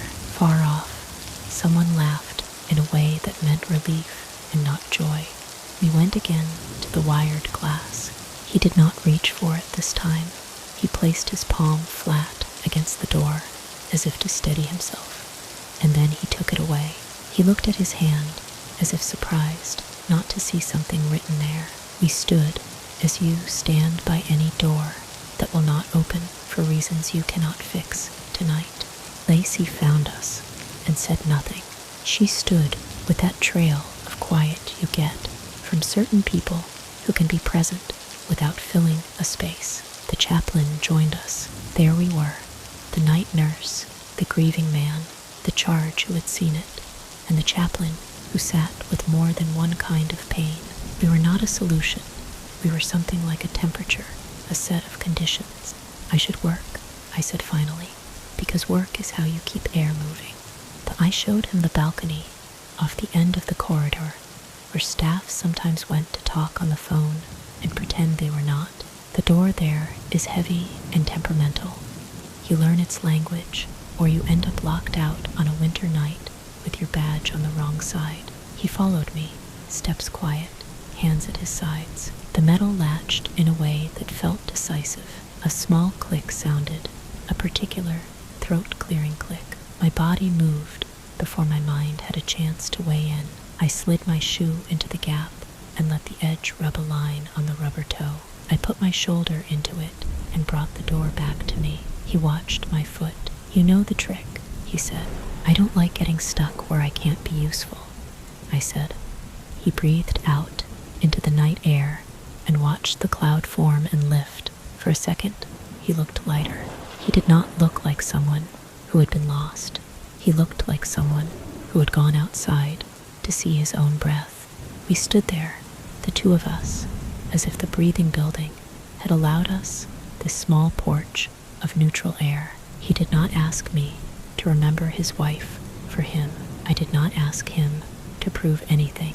He glanced down at the city spread in its regular lines, at Euclid Avenue in the distance, carrying a pulse of headlights. She would say sorry to this cold, he said. She would say sorry for making you stand in it.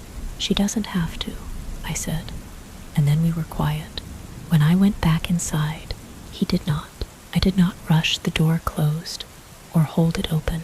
I let it do what it was built to do. When it met the frame, the hardware gave a sound I knew, an honest fit, a sense you get from finishing a small task. I did not call out. I did not run down to look for him in the lift.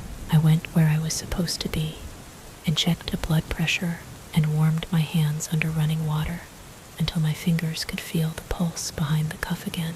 By the time the east windows began to pale, the envelope still lived in the chapel. The candle was again a new one, bright as if someone had just set it. I slid the envelope into the drawer of the small table where extra prayer cards were stacked. It felt too interesting on display, like a baited hook. At report, I said the short version. He came by again. I told day shift. We walked. Lacey added the part about the elevator without sensationalizing it. The chaplain said he'd keep the chapel open at night for a while. No one scoffed. No one offered to call anyone. This is a city hospital on Euclid Avenue. The buses sighed and moved, and you could hear their brakes from the 5th floor if you listened at the window. We were not in the business of desecrating mystery, but we tried not to make a hobby of it either. After I handed over my assignments, I crossed the bridge toward the garage. The cold met my face and backed away. My breath made clouds that joined the others, rising from the line of cars. I thought of the way a door sounds when it seals, the satisfaction and the finality, the sound of something doing what it was designed to do. I thought of the small click in the stairwell and the way my foot found the exact place to keep the building from making up its mind without me. I did not feel triumphant. I did not feel haunted. I felt like someone who had been present for a routine that made no sense and still asked to be carried out. On Euclid, a bus went past. The air was crisp and kind to lungs that had spent all night in filtered light. I adjusted my scarf and walked toward my car, and the day shift coming the other way. Faces flushed, air puffing in little clouds, repeating, as we do, the necessary motions that keep everything going until something inside the building settles again, or doesn't, and we go to meet it.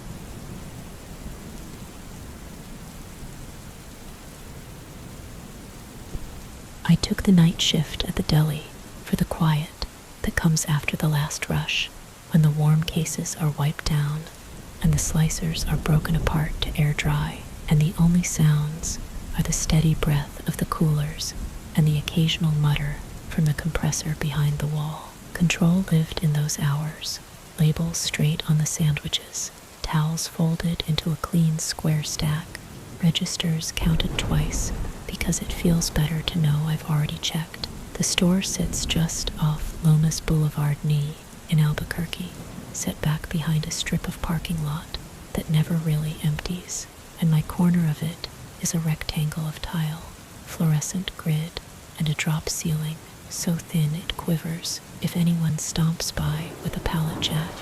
It was late enough that the bakery racks were empty. The produce misting had turned off, and the only light not ours was the smear of a gas station across the way. I was bleaching the boards when I started hearing it, a gentle scratching, spaced out, not the panicked patter of a mouse, more deliberate, like someone testing the surface with the tip of a nail. It came from somewhere above the prep table where we kept the nitrile gloves and a stack of waxed paper. The ceiling tile there was one of those foamy squares dusted with powder, the kind that shows every disturbance. The sound would go, then it would come back, fainter, like a person whispering from behind cloth. I stared at the tile longer than anyone should stare at a tile. Sometimes the fluorescent tubes in that row buzzed, and the buzz hid ordinary noises.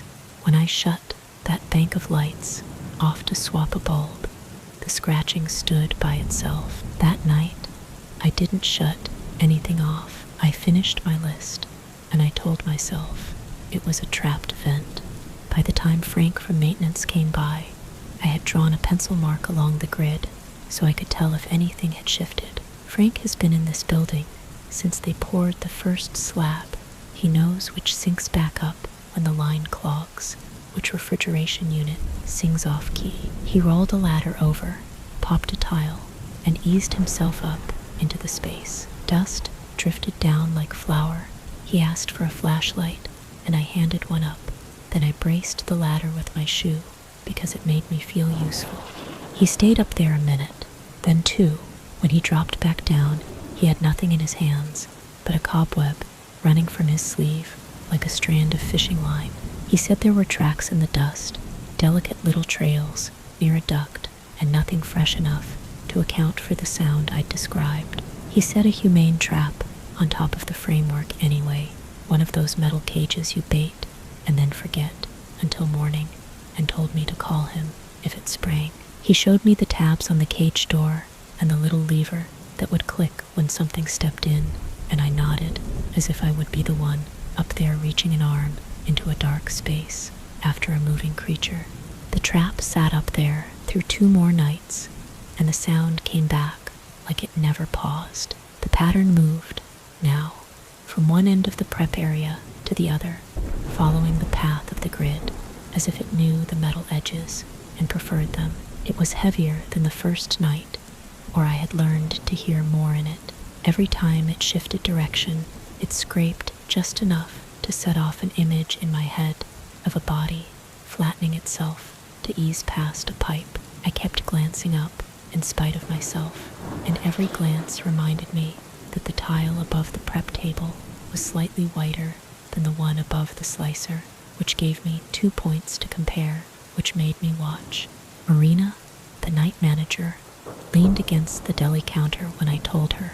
She listened for a solid minute, head tilted, the way people do when they hope to hear and hope not to.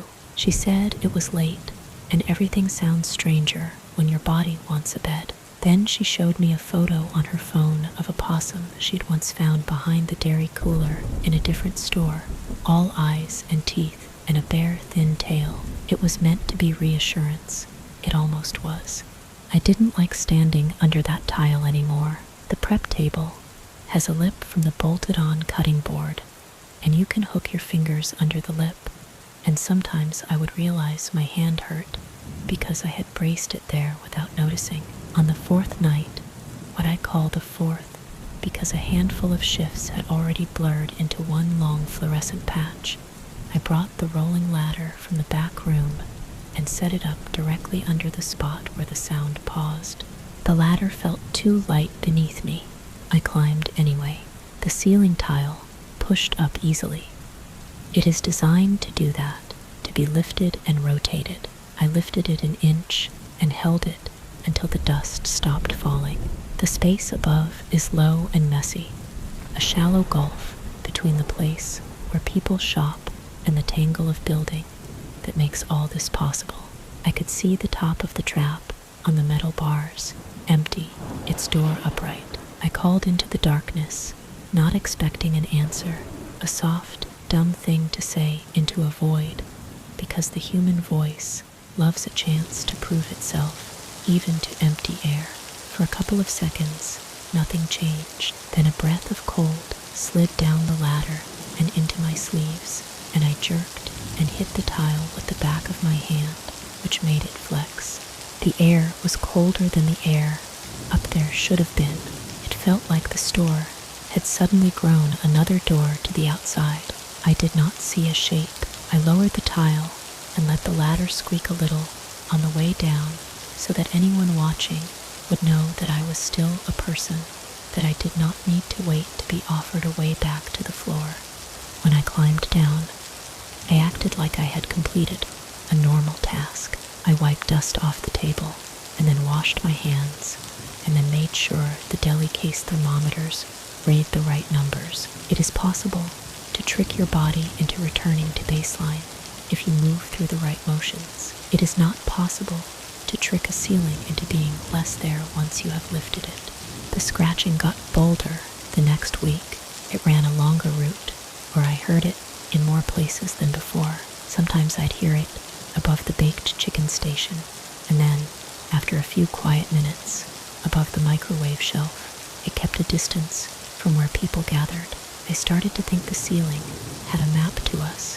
When the first tile shifted, I wasn't looking up.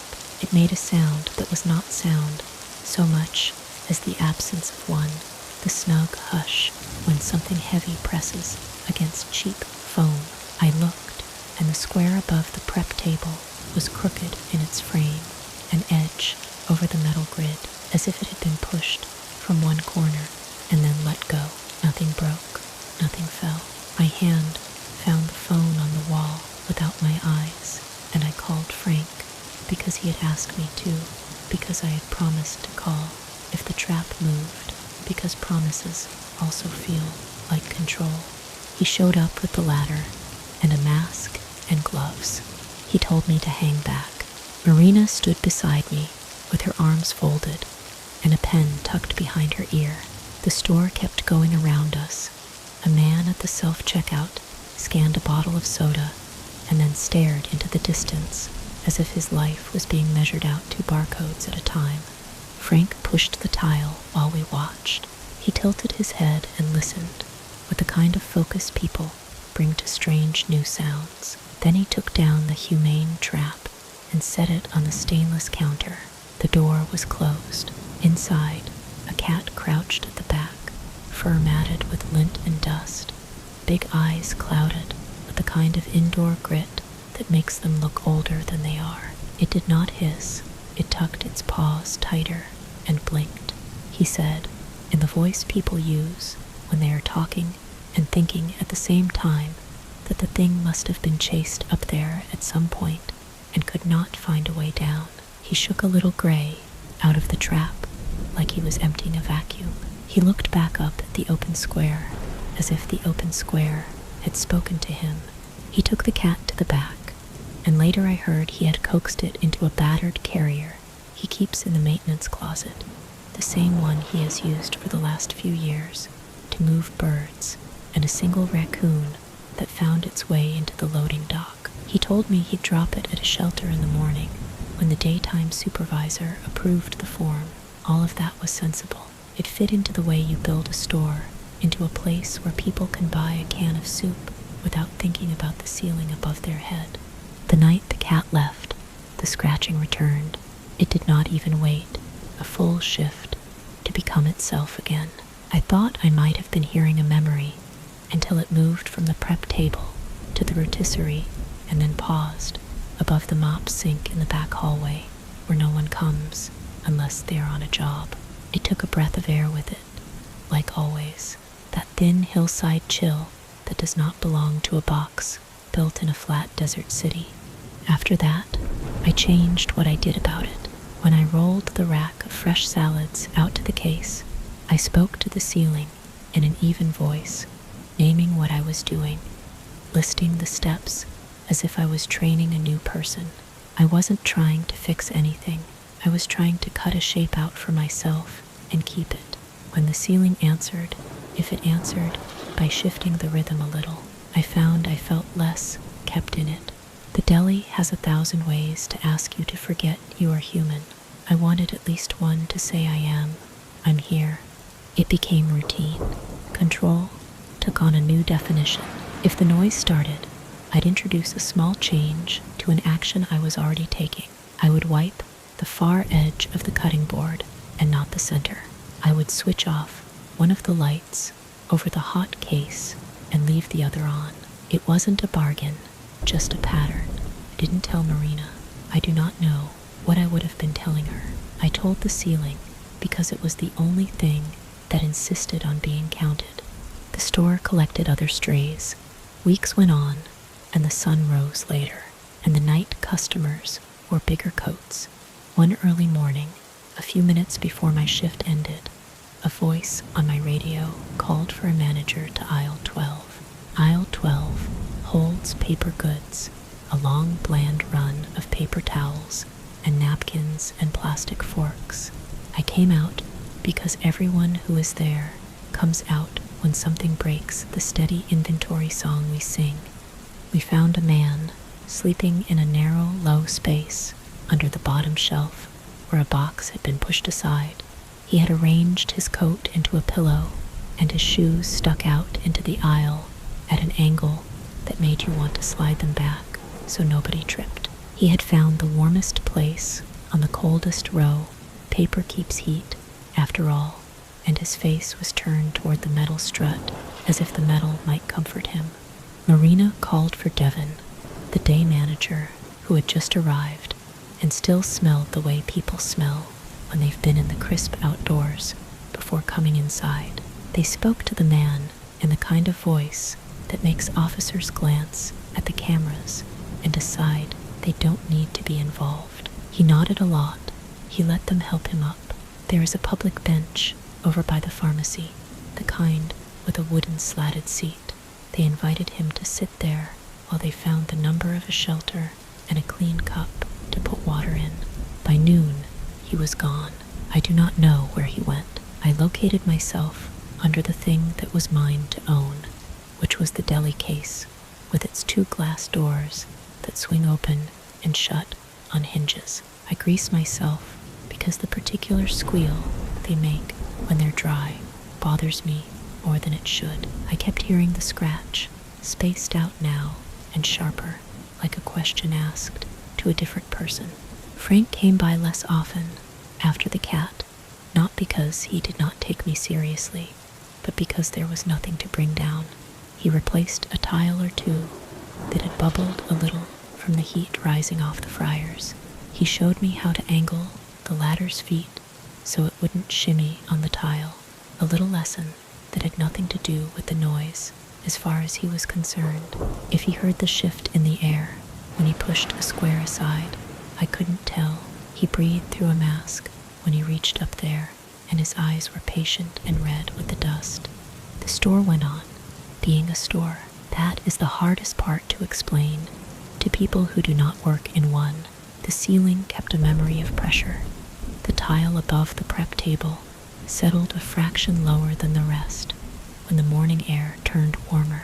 I still marked down temps and closed out drawers and cleaned the slicers, a set of pieces that fit into each other so neatly it feels like solving something.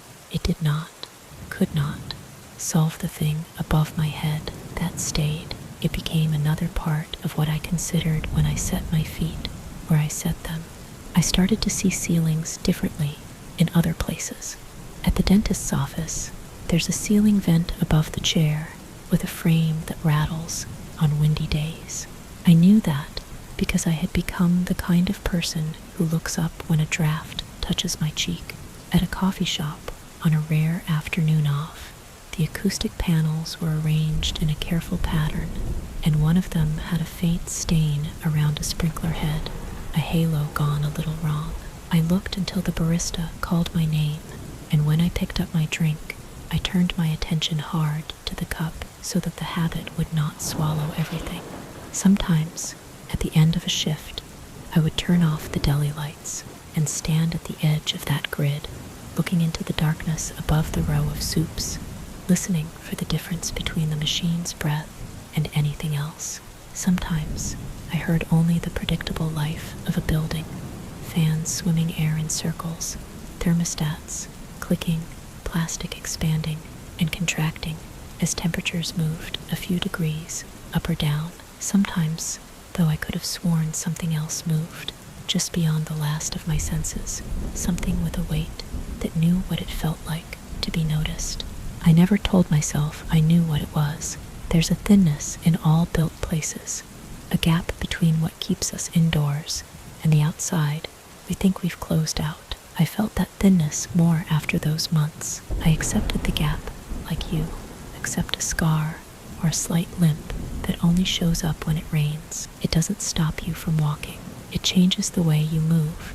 On nights when the sound returned, just after I'd mopped, I would leave a single streak of clean water on the floor under the prep table and then step around it on purpose.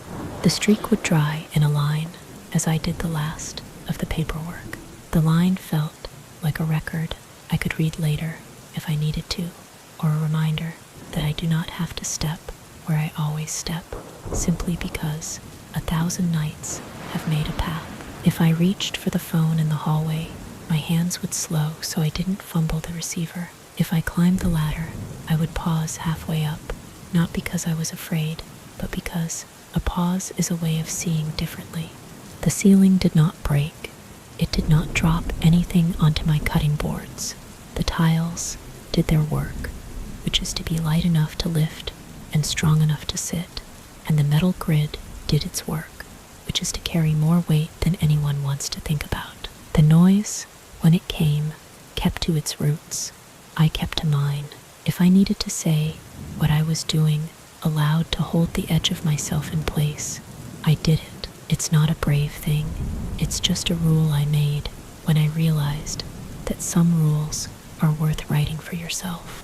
When a customer once asked, cheerful with the mild delirium of shopping at 2 in the morning, whether it was odd working under so many lights when the sky outside was empty, I smiled and told them it was no problem at all.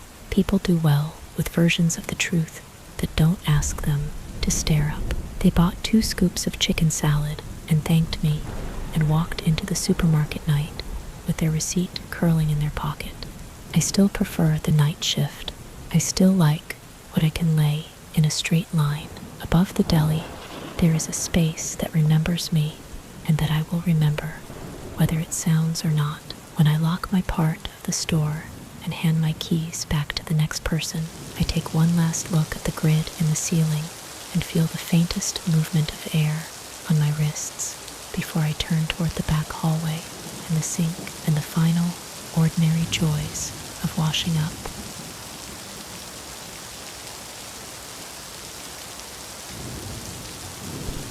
On the overnight shift, the building belonged to the small sounds, the soda machine's compressor coming on, the whisper of the automatic door's seal after it closed, the dry click of plastic cards as I counted out the blanks in the drawer, aligning them by habit, a small hedge against the hour when everything else slowed.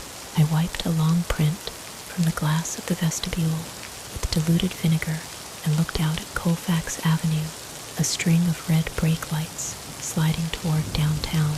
Night made the lobby's lamps feel warmer, like a waiting room that had already decided he would be fine. I checked the back office latch, thumb-turn deadbolt, push bar that stuck on humid nights, and watched the cameras on the little monitor cycle through empty floors. He came in with that look people get when sleep has been a rumor for a while. Hood up, eyes that moved like they were keeping score. He set his forearms on the counter without leaning his weight and asked for a room for the night. I took his ID. The laminate had a thumb crease that clouded part of his last name. The card ran, I made the keys. There's an odd intimacy to standing across a counter from a stranger and deciding where they get to be alone. My trainer, Marta, who taught me the desk 3 years ago, had a phrase for it: barriers first, counter, locks, policy, then empathy, if it fit inside the frame. He thanked me without looking at me. When I explained how the elevator needed the key to register the floor, he nodded too fast and tapped the edge of the card on the marble. When he left the lobby, his reflection slid along the glass of the vestibule like a second person keeping pace. On my screen, the hallway camera showed him step out onto the 3rd floor. He turned left when the signs would have sent him right. People get turned around in new buildings. I watched him realize, turn, and stop by the ice room like he needed to consider whether cold water had anything to do with it. Then the camera cycled to the stairwell, nothing, and to the lobby again. Minutes stretched in the slow way of 2 a.m. I stacked the registration forms and drew a line with my pen to square the 2 corners. I was thinking about the way a key card feels heavier in your hand than it should when the glass door opened again and he was back, fast, jamming the card toward me, as if I had left something vital inside it. He asked for help, the way some people ask for a fight. His voice came tight. Why did I give him a dead key? Why did I do that? Why didn't I like him? The card had not worked. That part was true. Keycards are small promises printed on plastic. When one fails, you hear yourself explaining a system that suddenly sounds pretend. I offered to recode it. He watched my hands like he would correct me if I made a wrong move. He kept asking, with a little smile that showed no joy, what it was he had done to me. I recoded the card. I kept my voice even. They know, Marta had taught that, too. When the light flashed green on the programmer, he didn't look relieved. He asked if I would come up and open the door for him. He said the hall felt wrong. He said people were saying things. He looked at the lobby restroom like he needed to wash his hands before touching anything I touched. He went into the restroom first. I could see the bottom of the door from my stool. The door didn't move for a while. Building acoustics are odd. Sound surfed along the tile and settled under the door before it reached the lobby. Words, again and again, same shape every time. Not addressed to me, not calling anyone, but the kind of phrases you don't want to hear a person practice. Violence, named the way people name weather they expect. I remembered a class where a retired officer taught us that repetition is a kind of rehearsal. I stood, put the office key on the coil at my belt, and told myself I would remain in the light. When he came out, his knuckles were dry where the soap hadn't landed. He said the hall was worse now. He stepped closer to the inner gate, so we were divided only by the chest-high partition with the notch for passing pens back and forth. His breath smelled faintly of mint and something metallic. He asked me to come up with him and use the master key to let him in. I weighed the playbook. I did not want him behind the desk or behind me in the office. I did not want him to stand here and raise his voice until the wrong kind of attention came from outside. We are told to keep the lobby calm and keep guests moving toward resolution. The third option, the one that Marta had described as steady escort through visibility, is not a favorite at 2 a.m., but it's the one that gets you past the unpredictable blank at the middle of the encounter. I pocketed the master, kept my radio on my shoulder, and told him we'd take the stairs. The elevator isolates you in a metal box with no exits that belong to you. The stairwell door has a hydraulic closer that hisses as it decides, slow enough to voice regret. He walked so near that his sleeve brushed mine at every landing. The air in there holds the day's heat, and it made his deodorant smell like aloe on a hot dashboard. He asked again how come I didn't like him, like it was a fact we could negotiate if I would only admit it. On the third floor landing, he paused and swung his fist lightly against the fire door, as if to check whether it was hollow. He opened it for me, as if that were politeness, and then followed so close that the door caught my heel. The carpet here is a forgettable gray, exactly the color of hotel hallway quiet. He stopped at the first door we came to and rapped. Quick, a rhythm that sounded practiced. No peephole went dark. He knocked again. The room was not his. I said his room number, steady, and pointed farther down. He smiled without moving his cheeks and said, right, right. He pressed his palm to the door he had just knocked on, as if he could feel a pulse through the laminate. Then he walked on. At his actual door, the light accepted his key, like there had never been any question. He stood in the frame and tested the latch twice, opening and closing, his head turned so he could watch me without moving his eyes. See, he said, but the word didn't land on any particular thought. He stepped in. The door closed. I could feel the shaped weight of the MasterCard in my pocket, as if it had temperature. On the way back to the stairs, I moved more quickly than I wanted to seem. In the stairwell, I dropped into a pace I'd practiced, not a run, not slow, the kind of speed that says you know where you're going and why. The second floor door startled me by pushing inward. The hydraulics on that one are stronger. It comes back briskly, and I took it anyway. Crossing to the back office, around the service corridor, where the vending machine's fan made a steady whir like a distant crowd. I slid inside, closed the door, turned the thumb lock, and then pressed the push bar to confirm the latch had engaged. A pleasing, useful resistance. I sat on the floor behind the file cabinet for a breath longer than logic demanded, and let my shoulders remember their correct height. The office is a square without windows. On the desk, the monitor cycles through the floors. It's older than the lobby one, with a color cast that makes everything look like it's underwater. I shaped my night around those screens. The third floor hall was empty, except for the shape of a laundry cart parked at the far end. I watched until the cart felt like a person. I wrapped my hand around the small canister in my drawer and kept it near, legal to carry, light, but heavy enough to matter. I placed the emergency phone on the edge of the desk where the cord wouldn't catch. I started a log line the way Marta had shown me on my first week, because this is how you build back control. You write down the time and what you see and what you do. The soft chime at the front door nearly hid under the air conditioner's kick.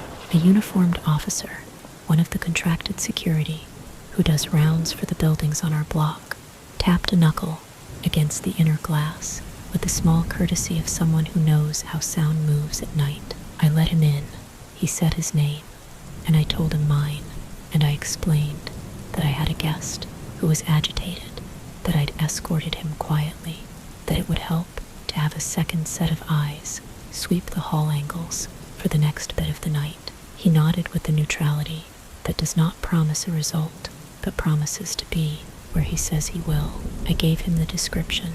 He didn't write it down, and I realized that not writing it down was its own kind of tact.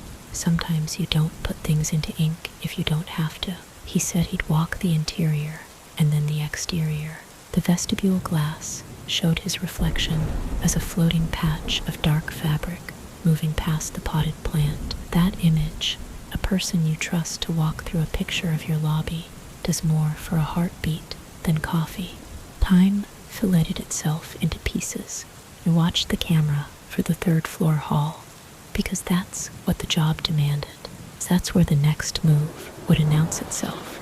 His door stayed closed. Sometimes I would catch a flit of light under the jamb and try to decide if it was television or the slot of light from the door across the hall catching a seam in the carpet. I logged that he remained in the room and nothing bled into the corridor. I let my mind run ahead to where the morning crew comes in. The first flights into and out of Denver wake people, and the building resets to its daylight rules. Things like this end not with a bang, but with a narrowing of possibilities.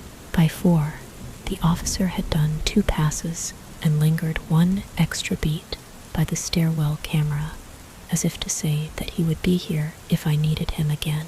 At 5, the screen showed a housekeeper rolling a preloaded cart into the service nook and then wheeling it back out with a stack of towels like a white tower.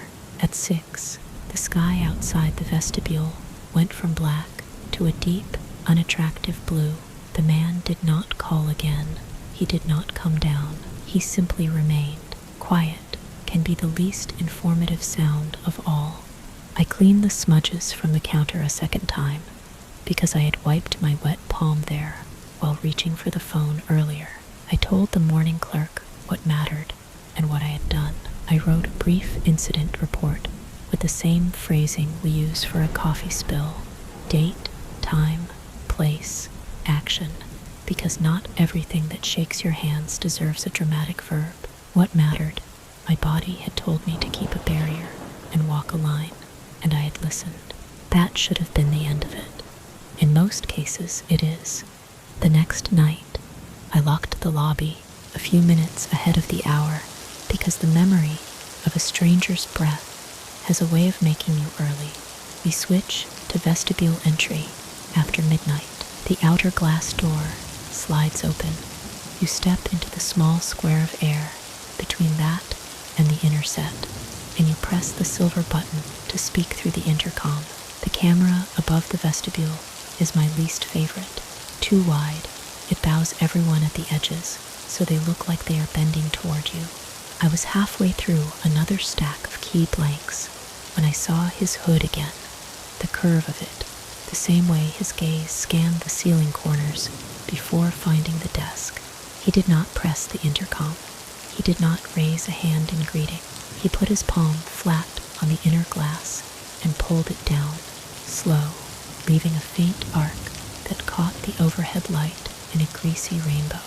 The sound was a soft drag, like a page turning under a thumb.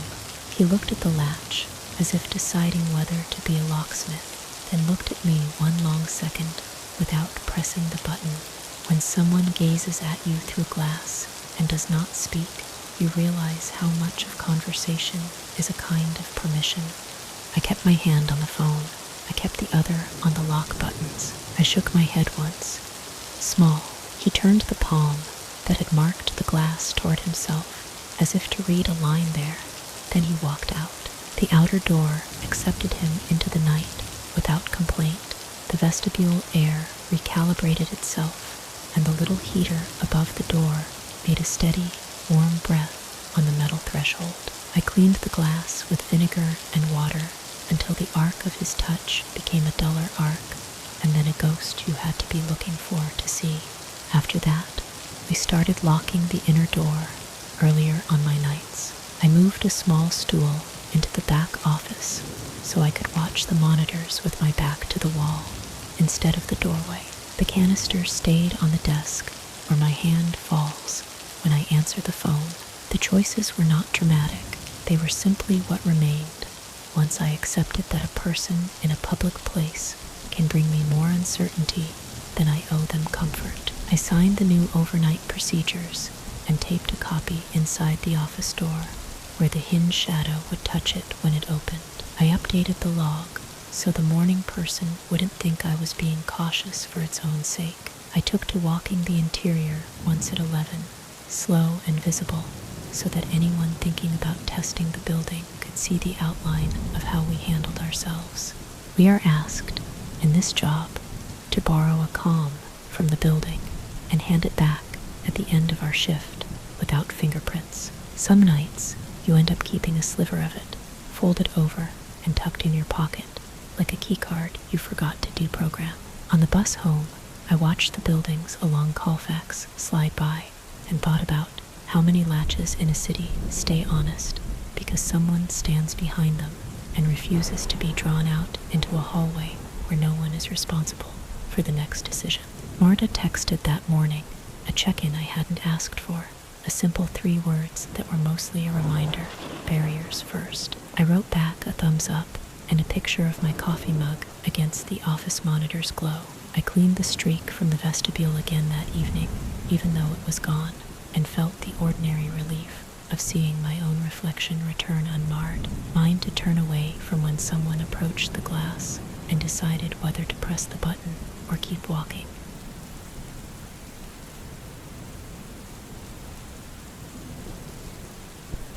We kept the front door locked after 9 and turned the lights down in the waiting room to save the glare on the street. The snow thickened and blew sideways across Reserve Street, swirling around the sodium lamps in the lot. The heater breathed through the ceiling vents, steady enough to count, and the waxed tile reflected our little island of light behind the nurse's station. I liked the quiet routine of nights: check supplies, sort tomorrow's forms, make sure the crash carts were stocked, and the small fridge was actually cold. On nights like that, every machine had a sound you could learn by heart, and if anything new appeared underneath, you noticed.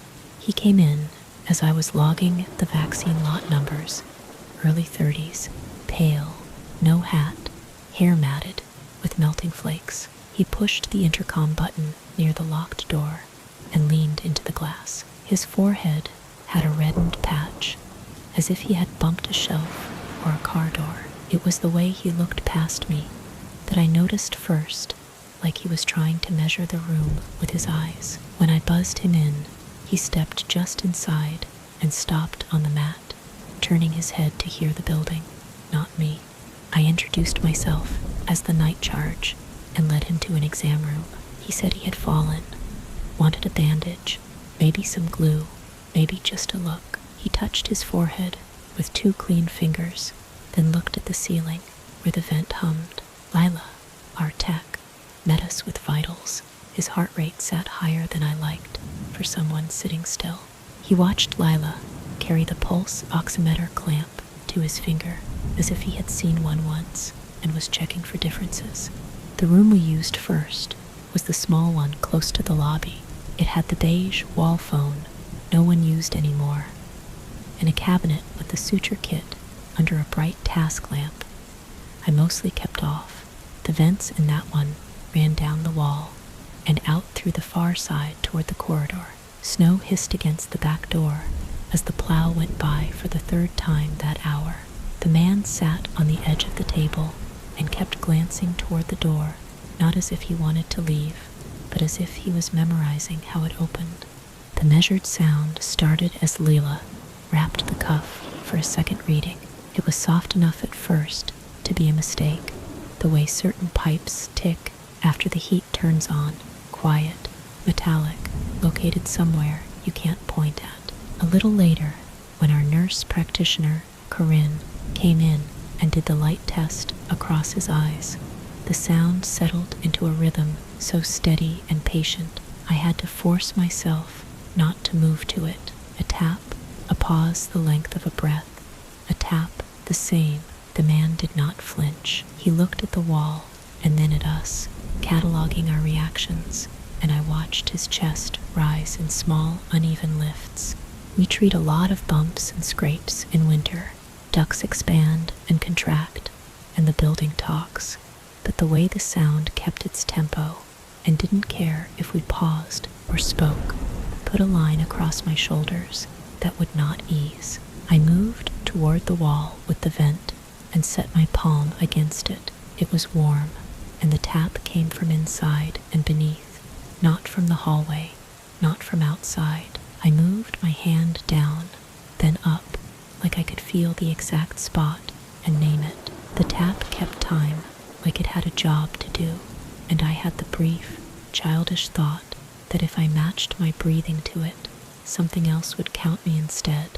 There are days when procedure and instinct line up, and nights when one has to push the other. He wanted a bandage. Corinne could glue or not.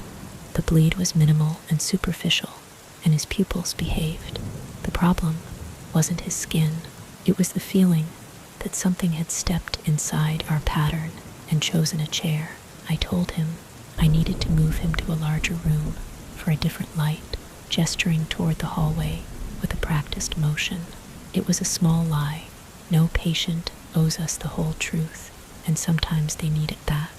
The larger room sat across the hall, farther from the outer wall. It had a window to the nurse's station and a second door that stuck if you pulled too hard. I guided him there while Lila collected gauze and Corinne pretended to check the supply drawer, and the tap on the other side of the small room wall kept its even count until the instant the man lifted from the table. It went quiet. I noticed because it was like someone had turned off a metronome you didn't realize you had been tuning to until it stopped. In the larger room, the vent hummed a different tune, and the wall felt uniformly warm and unquestioning.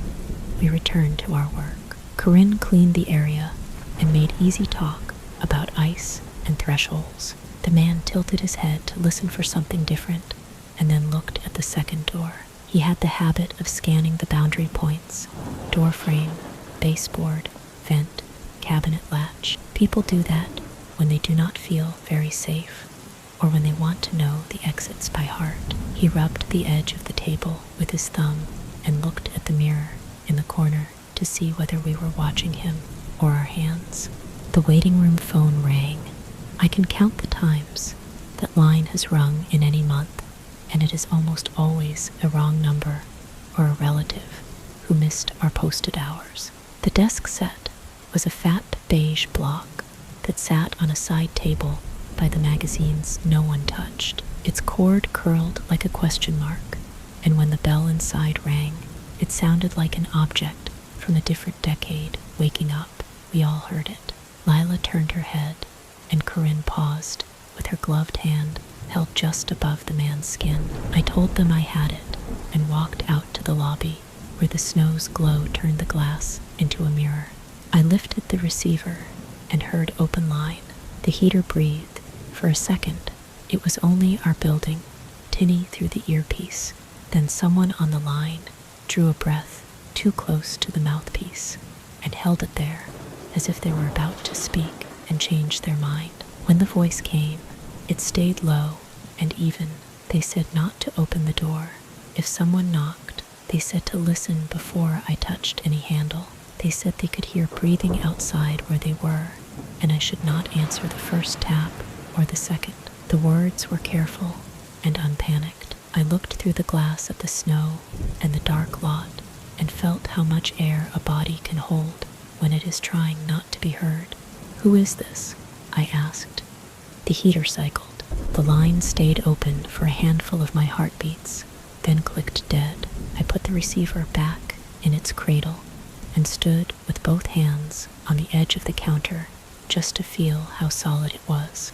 I went back in to Lila and Corinne and the man, and I did not say the call out loud. I told Lila to stay with Corinne, told the man we would be finished soon, and stepped to the panel next to the station.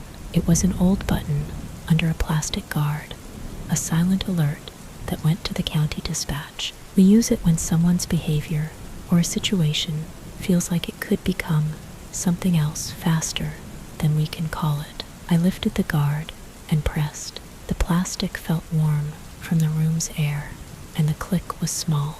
Years ago, a supervisor had told me to treat it like a fire pole. If the choice sent help we did not need, no one would scold us for being sure. The deputy arrived with winter still on his boots. He took a minute to talk to us in the station, his glove in his pocket, his head bent to hear what we were not yet ready to call a threat. I told him about the call and the breathing, and he looked toward the waiting room phone the way cops do when they make a map in their head from ordinary things. He had a calm I liked. Northern town, long roads, lots of ways to wait people out. He asked to sit in the lobby and simply be a person visible in a chair.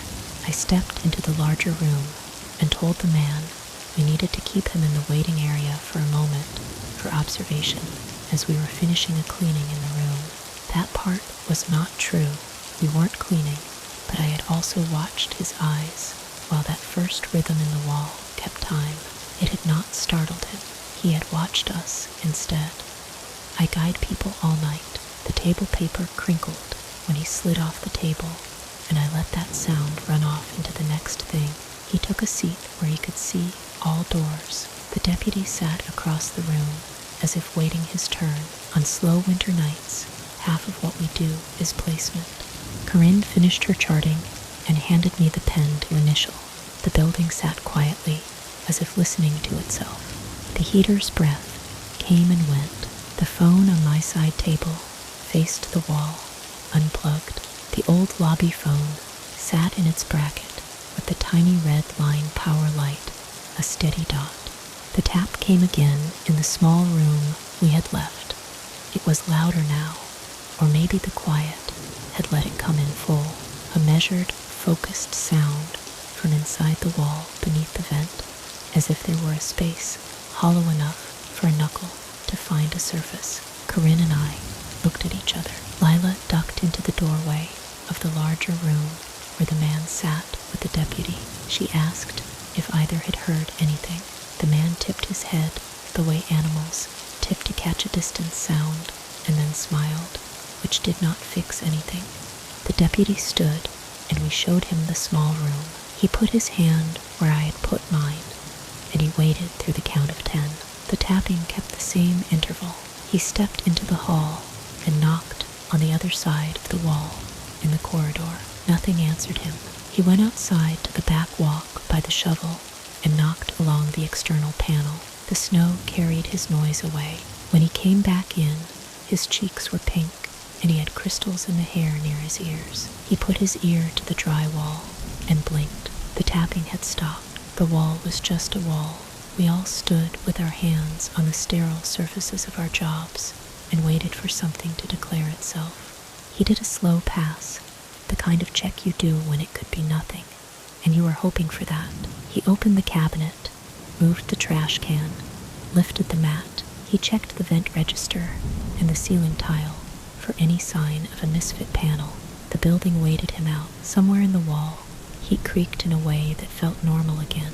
He shrugged, not dismissive, simply practical, and stepped back out into the waiting area, where the man sat with his hands folded, watching the deputy's hands. We say containment when we mean keeping things where we choose, instead of where they try to go. The deputy stayed with us. He sat in the lobby in plain sight. The man with the smile and the measured eyes stayed in his chair under the fake plant and the plastic holders for the insurance pamphlets. The waiting room phone did not ring again. I turned my attention to other patients as they trickled in from fender benders and careless steps. We work in a fishbowl. You can pretend you are alone and then find 3 people quietly watching how you step around a corner. The knock at our door came later, after midnight, when most of the lot had been matted by plows, and the drift against our back exit leaned like a careful elbow. The sound was a polite pattern on the glass at the front, then on the metal at the employee entrance. I could feel the deputy clock, each version by how his shoulders angled. He walked to the front and stood just inside the door and did not open it. He tilted his head, not to catch words, but to judge distance. I remembered the voice on the lobby phone telling me to listen before I touched any handle. The air on the other side of the glass looked depthless and harmless, and the shape behind the frosted section could have been wind. The deputy tapped a knuckle on the glass from inside and asked questions into the lobby like anyone else. The reply came slow and friendly. A man outside saying he had fallen and needed a bandage. He said he had slipped by the dumpsters in the next building and didn't want to bother anyone, and then the air carried nothing. The deputy did not open. He gestured for me to step back, and he brought his radio to his shoulder and asked dispatch to send another unit to the next complex south, the medical offices along South Avenue West. The radio crackled and returned calm answers that made the air feel thicker and more useful.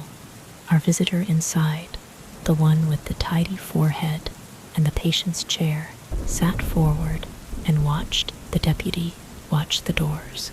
People find it hard to pretend they are not part of a thing when the lines of sight cross like that.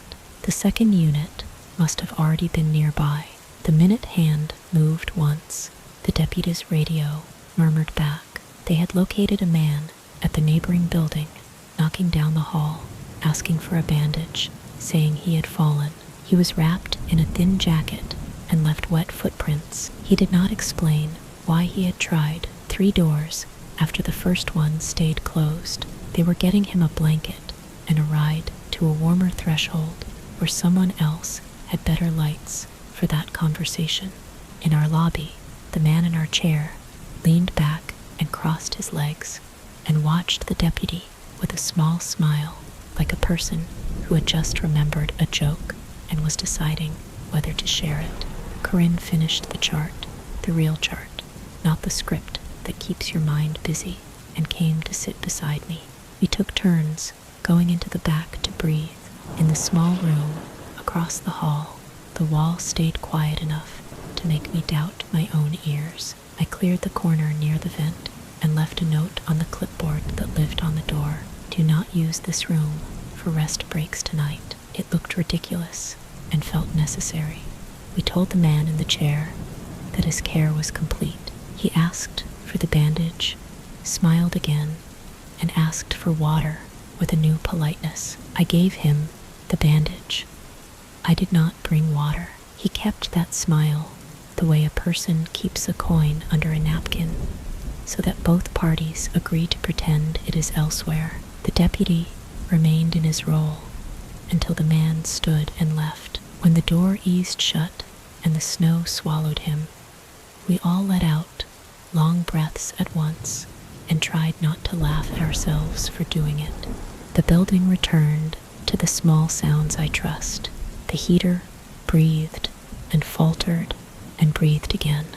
The plow pushed one last time down the reserve. A woman with a sprained wrist came in wearing a coat with a fur hood.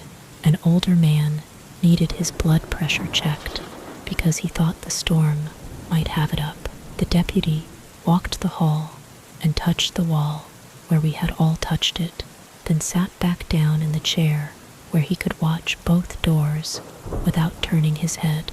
Leela took a long drink of water and said she could not hear any tapping, and Corinne recounted each step as if we might be asked about it later, which we might. When the call came from dispatch with the details about the man at the other building, how he had gone door to door there, how he had asked each time for a bandage, how he had said he fell, it did not answer anything. It simply put a second mark on a page that already had one. The deputy nodded, thanked them, and settled his radio back on his shoulder. He told me that even if we had not pushed the button, he would have come. It was good to have the option become the decision. I walked the perimeter of the building, as we do when the adrenaline goes and the checklist returns.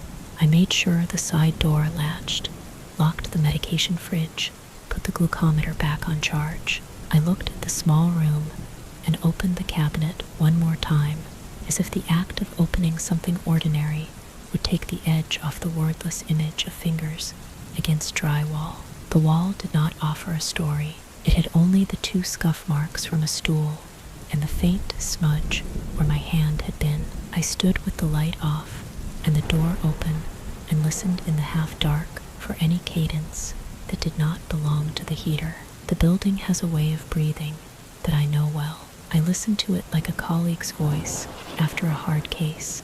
We closed at 2 and reopened at 8, a gap that makes the overnight staff into caretakers for a space that is not fully sleeping. Before I locked the front, I taped a note inside the glass that faced inward, a reminder only I would see. No unlatching to knocks after hours. Confirm with eyes first. It was a rule I had always held, but rules don't always become yours until they are tested. Corinne squeezed my shoulder and told me to go get coffee from the gas station before the roads iced worse. The deputy lingered until the shift swapped and then tipped his head to us and left. Snow continued to lift off the lot in small ghosts and drift against the back door. I have tried to figure out why that night sits in me the way it does. It was not the injury.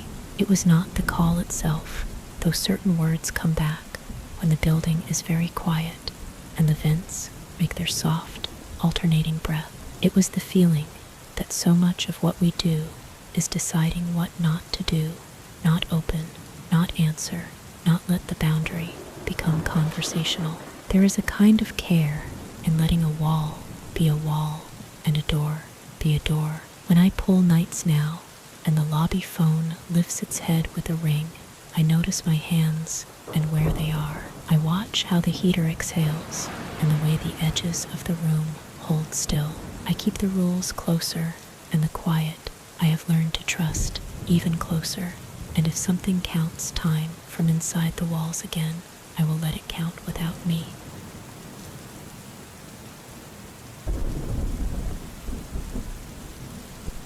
I worked the counter on Aurora Avenue North because you could see everything from that strip of glass. The storefront was one pane, floor to ceiling, with a metal pole that had loosened over time and a thumb-turned deadbolt that clicked politely when it seated. I made a habit of polishing the bottom band of the glass where shoes fogged it on rainy nights. By 1 in the morning, there was a small constellation of smudges from people leaning as they counted change. I would stand behind the lottery display, watch the traffic cones blinking down the median, and let the hum of the refrigerated case carry the minutes. Across the lanes of Aurora, there was a small police substation tucked between a payday lender and a storefront church that had been a diner before I ever lived here. Its sign was unlit at night, but the parking lot was clean and always empty when I came in for my shift. I kept the thought of it, the way you keep a lucky receipt in your wallet. You don't need it until you need it, and meanwhile it lies flat and reassuring against your side. I stocked the beef jerky, wiped the coffee rings from the counter, counted the remaining scratchers, and felt that thin certainty that if anything went sideways, there were uniforms within a jog of my door. The last regular of that first hour was a night nurse who picked up a cold tea and a granola bar. She moved like she already knew the rest of her night, the way some people do when they wear their work on their faces. I watched the tiny green light of the card reader blink and then go still. I bagged the bar, swept a few stray pennies into the tip jar, and rolled the trash bag down into a tighter knot. When she left, she held the door longer than she needed to, so it wouldn't bang back on the glass, the kind of courtesy that keeps a night soft. After that, it was me, the aisles, and the thin echo of tires on damp pavement. The air had the sharp citrus of cleaner and the faint sweet of overripe bananas from the basket by the register that I should have turned out yesterday. I had a list on a notepad that I pretended I would get to before 4. I rotate the milk, break down boxes, print the weekly shift cover sheet. Mostly, though, I watch through the front pane. When your job is behind glass, the glass becomes a second set of eyes. It throws your reflection back at you with the street laid over it, and you learn to read both at once, the moving outside and the still inside. The man came into view like someone stepping out of a cut in the film. One moment there was the empty crosswalk striping and the low pulse of a distant stoplight. The next moment, there was a person standing on the far curb, feet just at the line where the ramped curb turned to street. He was alone. His jacket hung open. His weight shifted as though his feet couldn't agree on the ground. He swayed while he waited for a car to pass, in the kind of night where your ears decide every far sound is close. His movement was its own sound. He crossed on a diagonal that ignored the painted marks and the puddle at the center line, took his shoe for a beat. He flung that foot ahead to catch balance, then kept coming. I didn't think much at first. People crossed wrong all the time, and Aurora trained you to accept a certain level of bad decisions made in the half-light. He was not young and not old. He moved like the sidewalk was too narrow under him. His head was tipped forward too far, chin at his throat, as if he had lost an argument with his own posture. What I noticed most was his eyes. Even at a distance, I could tell they were open wider than the rest of his face wanted to be. He wasn't looking left or right. He was aiming at the glass.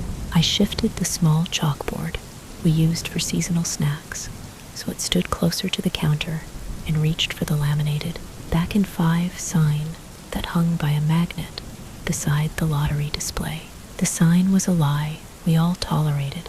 5 minutes was never 5.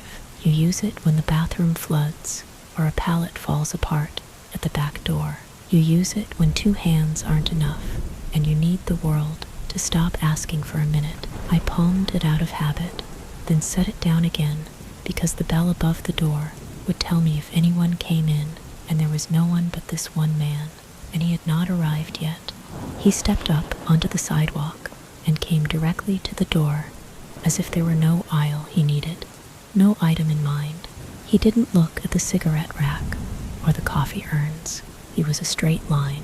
My lips went dry the way they do when your body decides it's time to speak and your brain is still thinking. I moved out from behind the counter and met him with the thickness of the door between us. The mat on the inside hit a bump and tried to fold. I straightened it with my toe. He stopped with his shoes on the outer welcome mat and I stopped an arm's length on the inside, one hand on the metal pole, the other reaching to the thumb turn that had begun to feel like a hinge to a different room. Then he stared at me the way someone looks through their reflection to a dot behind it. His face wasn't angry in any carved way. It was loose and focused at once, like every muscle wanted to rest, except the ones controlling his gaze. There was a stain on his collar. He had a small cut, healing on his cheek. He was breathing through his mouth.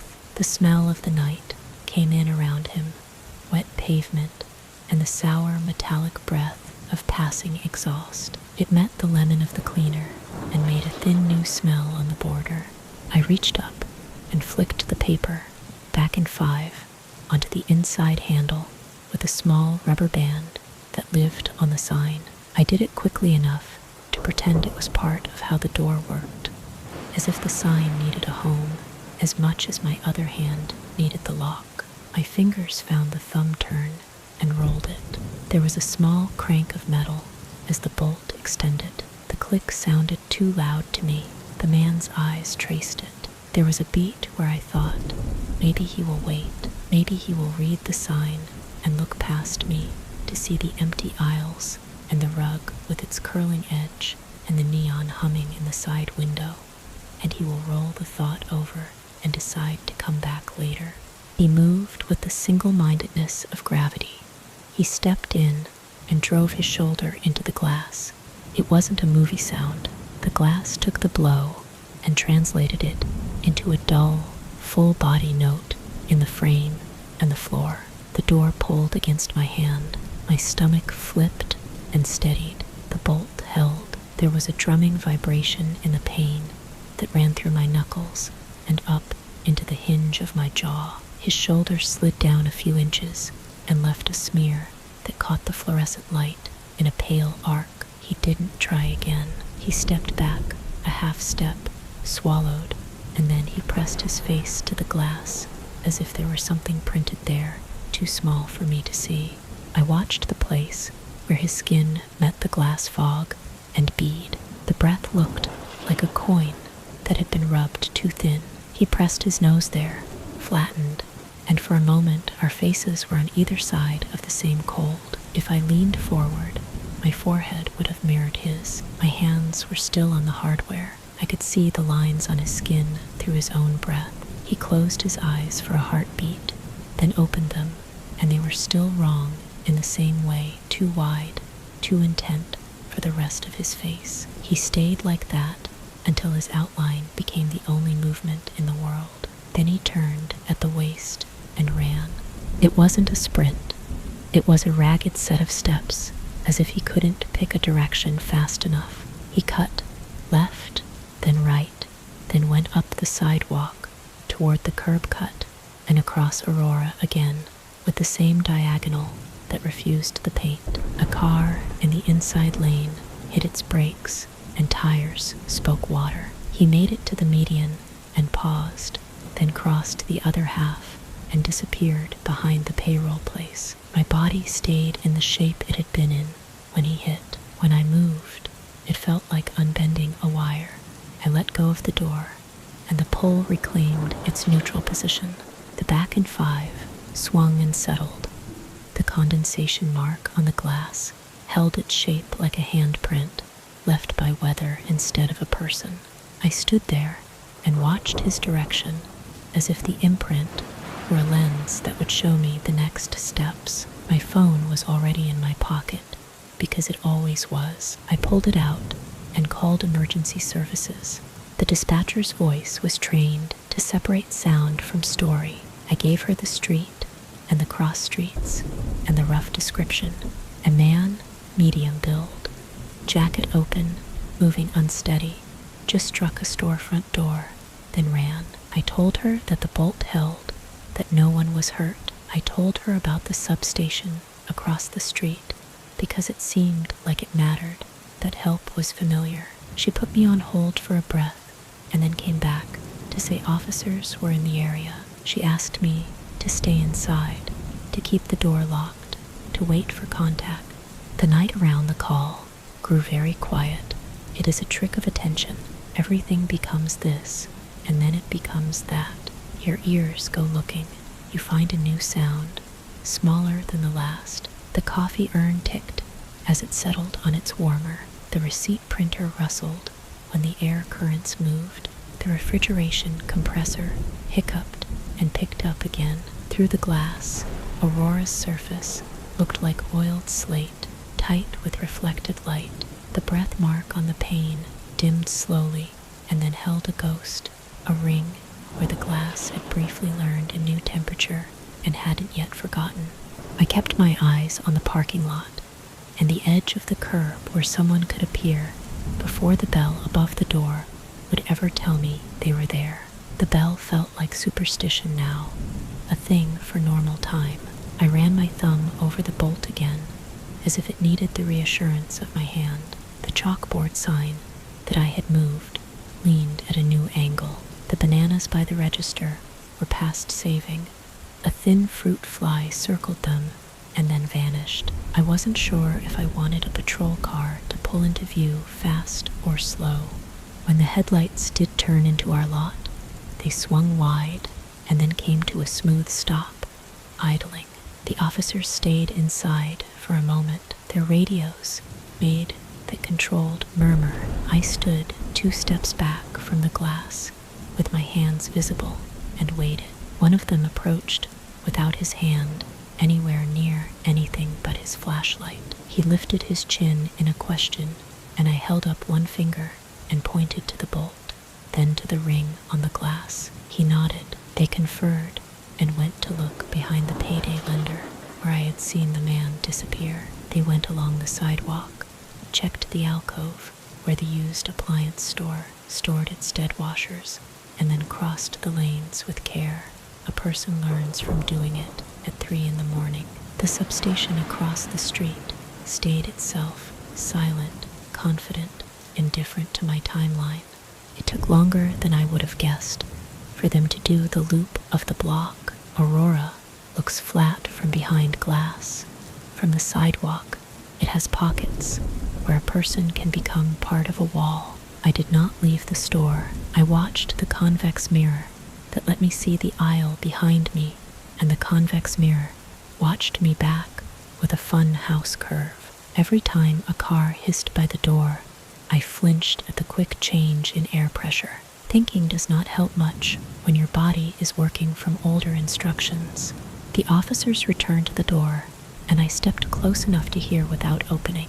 I bent my head to the seam. It made a little corridor for sound. They told me they had not found him.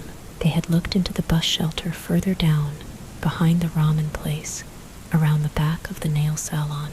The description I had given matched at least 3 men they had moved along in the last hour. They recommended I keep the door locked for the rest of the night. They would circle the area. They were not unkind. They were efficient in a way that made it clear that my terror was not unique. It isn't a comfort exactly, but it puts your feet back under you. I nodded and raised my hand in thanks, and they did the same, then went back toward their car. I did not watch them leave. I returned to the counter and stood where I always stood and looked at the place. On the glass where the breath had been, there was still a mark. I thought of cleaning it, and then I didn't. I wanted to see it fade on its own. I poured out the coffee pot because it was past its hour and made a new one. I did not plan to drink. I restocked the gum. I counted bills that I did not need to count. These are the things that make the hours move. The rest of the night became a rehearsal for a version of me that had already decided the rules. I kept the bolt thrown. When someone came to the door, I forgot that anyone would. I held up my hand and shook my head. A man looked at the back in 5 sign, and then at me, and then at the clock, and shrugged. A woman tapped the glass lightly with her key, and then saw my face and let her key fall and walked away. It felt like betrayal to keep people out of the store that was built to be open, but the rule was simple now. Even the neon open sign, with its steady hum and bright promise, felt like a mistake, so I reached over and switched it off. Between 2 and 4, Aurora is a different city, stacked on top of the day one. The bus that side-eyed our corner was empty enough that the driver looked like he was being paid to drive a memory of a road. The payday place's dark windows held the reflection of our lights and made a weak copy of the life in here. The small ring on the glass lost its definition and then left a faint crescent that only I would have noticed. I kept catching my own reflection layered over the street, and I kept reading it as a stranger just until my brain swapped the pieces back. It is a small cruelty of glass to show you yourself when you most want to see out. By 5, I could smell the bakery on the next block starting its ovens, and with it came the morning's first belief that there would be a morning. I still kept the door locked. I put together the delivery clipboard for the bread guy and left a note in thick print letters. Knock. I sat on the stool behind the counter and tried to stretch the adrenaline out of my back without making jerking movements that would embarrass me in front of no one. When the officers came back through, one of them made a small gesture, like a wave that was more like a punctuation mark. They had not found him.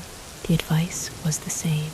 I nodded. They did a slow roll through the lot, then left again.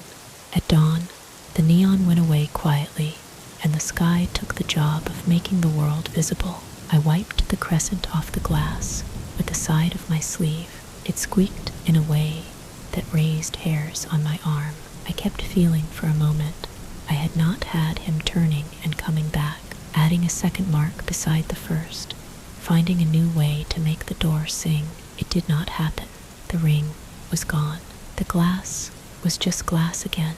The day guy arrived and knocked, and I let him in and told him the short version.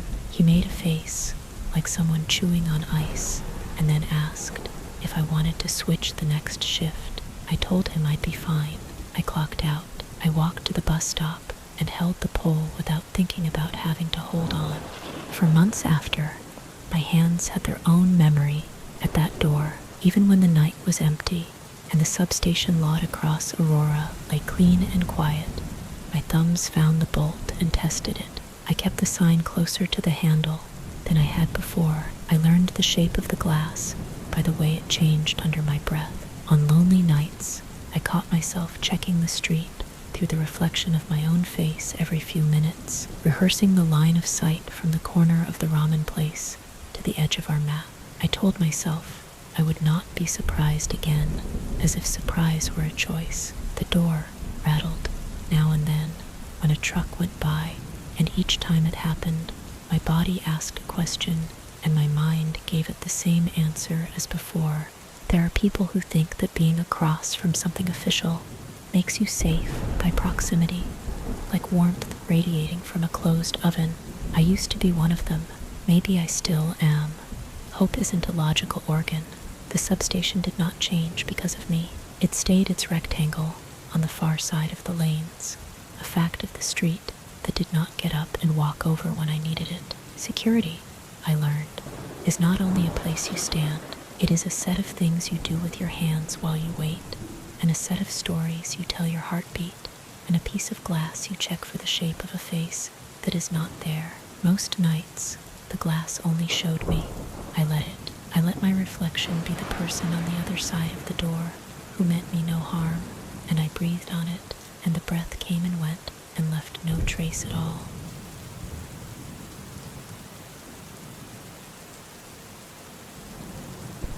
The night I am thinking of began with the kind of quiet that only a fluorescent store knows. I was alone behind the counter at a small convenience place off East Colfax Avenue in Aurora, watching the security monitors in the corner, wiping down the smudged glass of the impulse candy rack. The coffee station was already drained and splayed open to air, filters drying like paper moths on a plastic lid. The cooler doors whispered to themselves in their low, constant hum, and every few minutes the compressor shuddered and settled. I had done my small rituals, rubber bands around a roll of quarters, a new receipt spool, threaded and tested, mop bucket parked in the back. We were past closing, after hours by the posted sign, but the lights stayed on while I finished my counts and set the alarms in the proper order. It was the sort of hour when the whole place feels like it belongs to the machines, and you are a caretaker, a person keeping them company so they do not have to be alone. Out on Colfax, there were a few cars passing toward Denver, then a long stretch of nothing.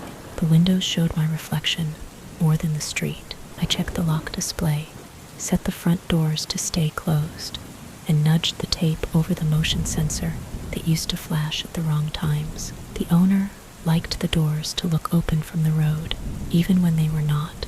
It made the place feel less abandoned. It was a compromise, born of a winter when the neighborhood felt a little hollowed out. I knew the rhythm of it well. Count the scratch-off tickets, match a manifest, and if a delivery truck came late, buzz a driver in through the side door. The paperwork for that week felt thick and greasy from my hands. The cooler hum ran a straight line under it all that I found myself breathing along with without noticing, like counting steps around a lake. I do not remember the first sound of the door. Maybe it was the air pressure. Maybe just the soft mechanical noise of weather stripping, allowing a body through. I only remember looking up because the motion bleached out the monitor image for a second, and then there he was inside the glass doors, where only my reflection had been a moment earlier. He was barefoot on the tile, shirtless, despite the late cold, the scuffed sheen of old scars catching store light along his ribs and shoulders. His hair was nothing in particular. He came straight toward me without the aimless drift of a shopper, and he did not slow when he reached the point where a person usually stops to ask for a pack of gum or a lottery ticket. There was a particular kind of quiet when he arrived, a pressure drop even the coolers could not fill. I put my hand on the counter without making a noise, as if to feel whether it was still there and whether I was. His eyes did not go to the racks or the cigarettes or the cooler bank where the liquor sat glassed in. They went to me. He looked past my hands, past the little swing gate that read employees only, past the narrow space where a person could walk behind the counter. I felt a careful place inside me, check a box and close, and then return to the one thing I could control, which was breath, in through the nose, out through the mouth, slow enough that if he paid attention, he would not see the chest rise. He said something I will not repeat. It was not creative. The words were the kind you have to choose quickly when you want to force an outcome. I heard them as a rule, not a sentence. He cleared the counter with a small hop and a hand on the laminate, as if he had been doing it all his life, and landed lightly on the mat by my feet. The mat had that rubber smell of new tires and bleach from earlier. He turned toward the liquor shelving, like the decision had already been made. There is a habit that keeps you alive on a late shift, and it is not being brave. It is keeping a thing you will need, where your hand can find it without looking for it. For me, it was a heavy flashlight with a knurled handle that I kept under the register, tucked into a cutout in the particle board. I had filed the edge of the cutout smooth, so I would not catch my wrist on it when I reached. I did not think about any of that. I reached, and my fingers were on the flashlight, and when he pivoted to take another step, I swung it toward the nearest hinge I could see, which was the joint of his knee. There was a dull, contained sound, like something striking wet cardboard.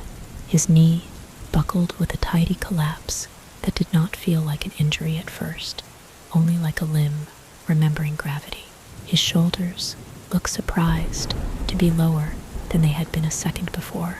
He pinballed into the end of the shelf, and bottles trembled together against their clips, the labels turning their faces in the light.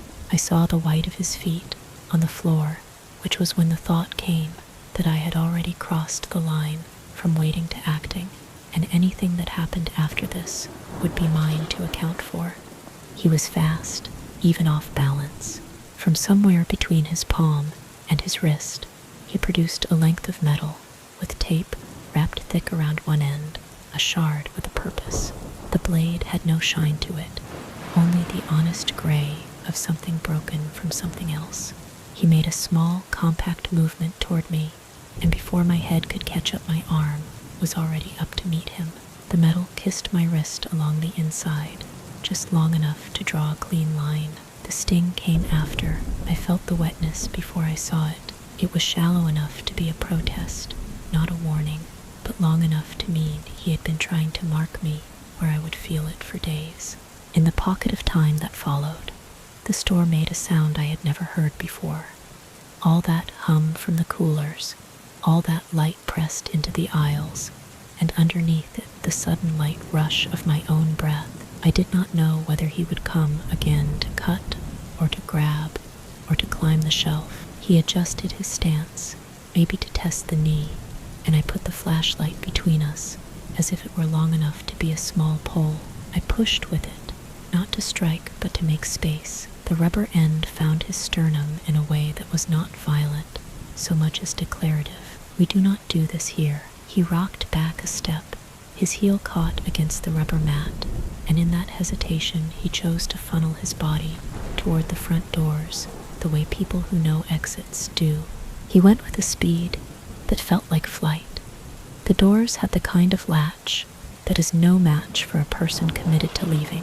He shouldered through, the gap briefly filling with the street light, and then he was past the glass and into the cold air and the small dark the sodium lamps leave in their own shadows. I stood with the flashlight still held out from my chest, not because it would help, but because I had not yet told my hands to stop. The makeshift blade had left his fingers when he turned. It rested on the floor near a stack of discount chips, already looking like something I had picked up to throw away. I did not follow him. I did not look out at the street. I watched the empty space by the door and waited for some other version of him to return. The clock by the lottery machine ticked through a minute, and then another. My wrist leaked a thin line that did not want to close, beating and sliding along the curve where the skin is soft. I found the roll of gauze under the counter, tore it with my teeth, and made a serviceable coil that looked like it belonged to an athlete who had taped himself for a game he intended to finish. The line of the cut had not crossed the vein. I squeezed a little with the heel of my hand and felt the throb align with the cooler noise again. It steadied me, that small machinery of sound. I picked up the taped metal and set it on a paper towel, the tape sticky and darkened from old use. I pressed the panic button the owner had installed near the floor with the side of my shoe, then, for good measure, dialed the number I kept memorized. What happened next looks boring on the security footage, which I watched later, me pacing the length behind the counter once, then twice, me glancing up at the overhead cameras, me checking the door without going too close to it, me reaching into the little fridge for a bottle of water, and only then realizing I was shaking a bit, the water ticking against the plastic like rain against vinyl. The officers who came were polite in the way middle of the night responders are, their voices a notch down because nothing is improved by shouting at 2 in the morning. They asked if I wanted an ambulance. I told them no, that the cut was sting and surface, that I had put pressure on it the way you are supposed to, for things that do not need stitching. One of them looked at the blade on the towel and lifted an eyebrow, but said nothing. He put it into a bag as if it always belonged there. The owner came in before the sun did, the kind of early that belongs to bakers and people who cannot sleep after a call. He was a practical man who had learned to let the numbers speak to him before anything else. He stood with his hands in his jacket pockets and watched the playback with me on the back office monitor. There I was, small, under the fluorescent, doing what I had done. There he was, a person you could miss if you only looked for respectable problems. The angle from camera 2 made my arm look longer than it really is. When the flashlight came up, I did not say that aloud. The owner paused the frame when the blade flashed in the air, not bright, but present. He was not given to dramatics. He nodded once and said we were going to file this officially. "We have to do it," he said, and it had the feeling of a grocery list item, necessary and unsentimental. They took my statement while the blood dried in the gauze, and the line under it turned from red to brown.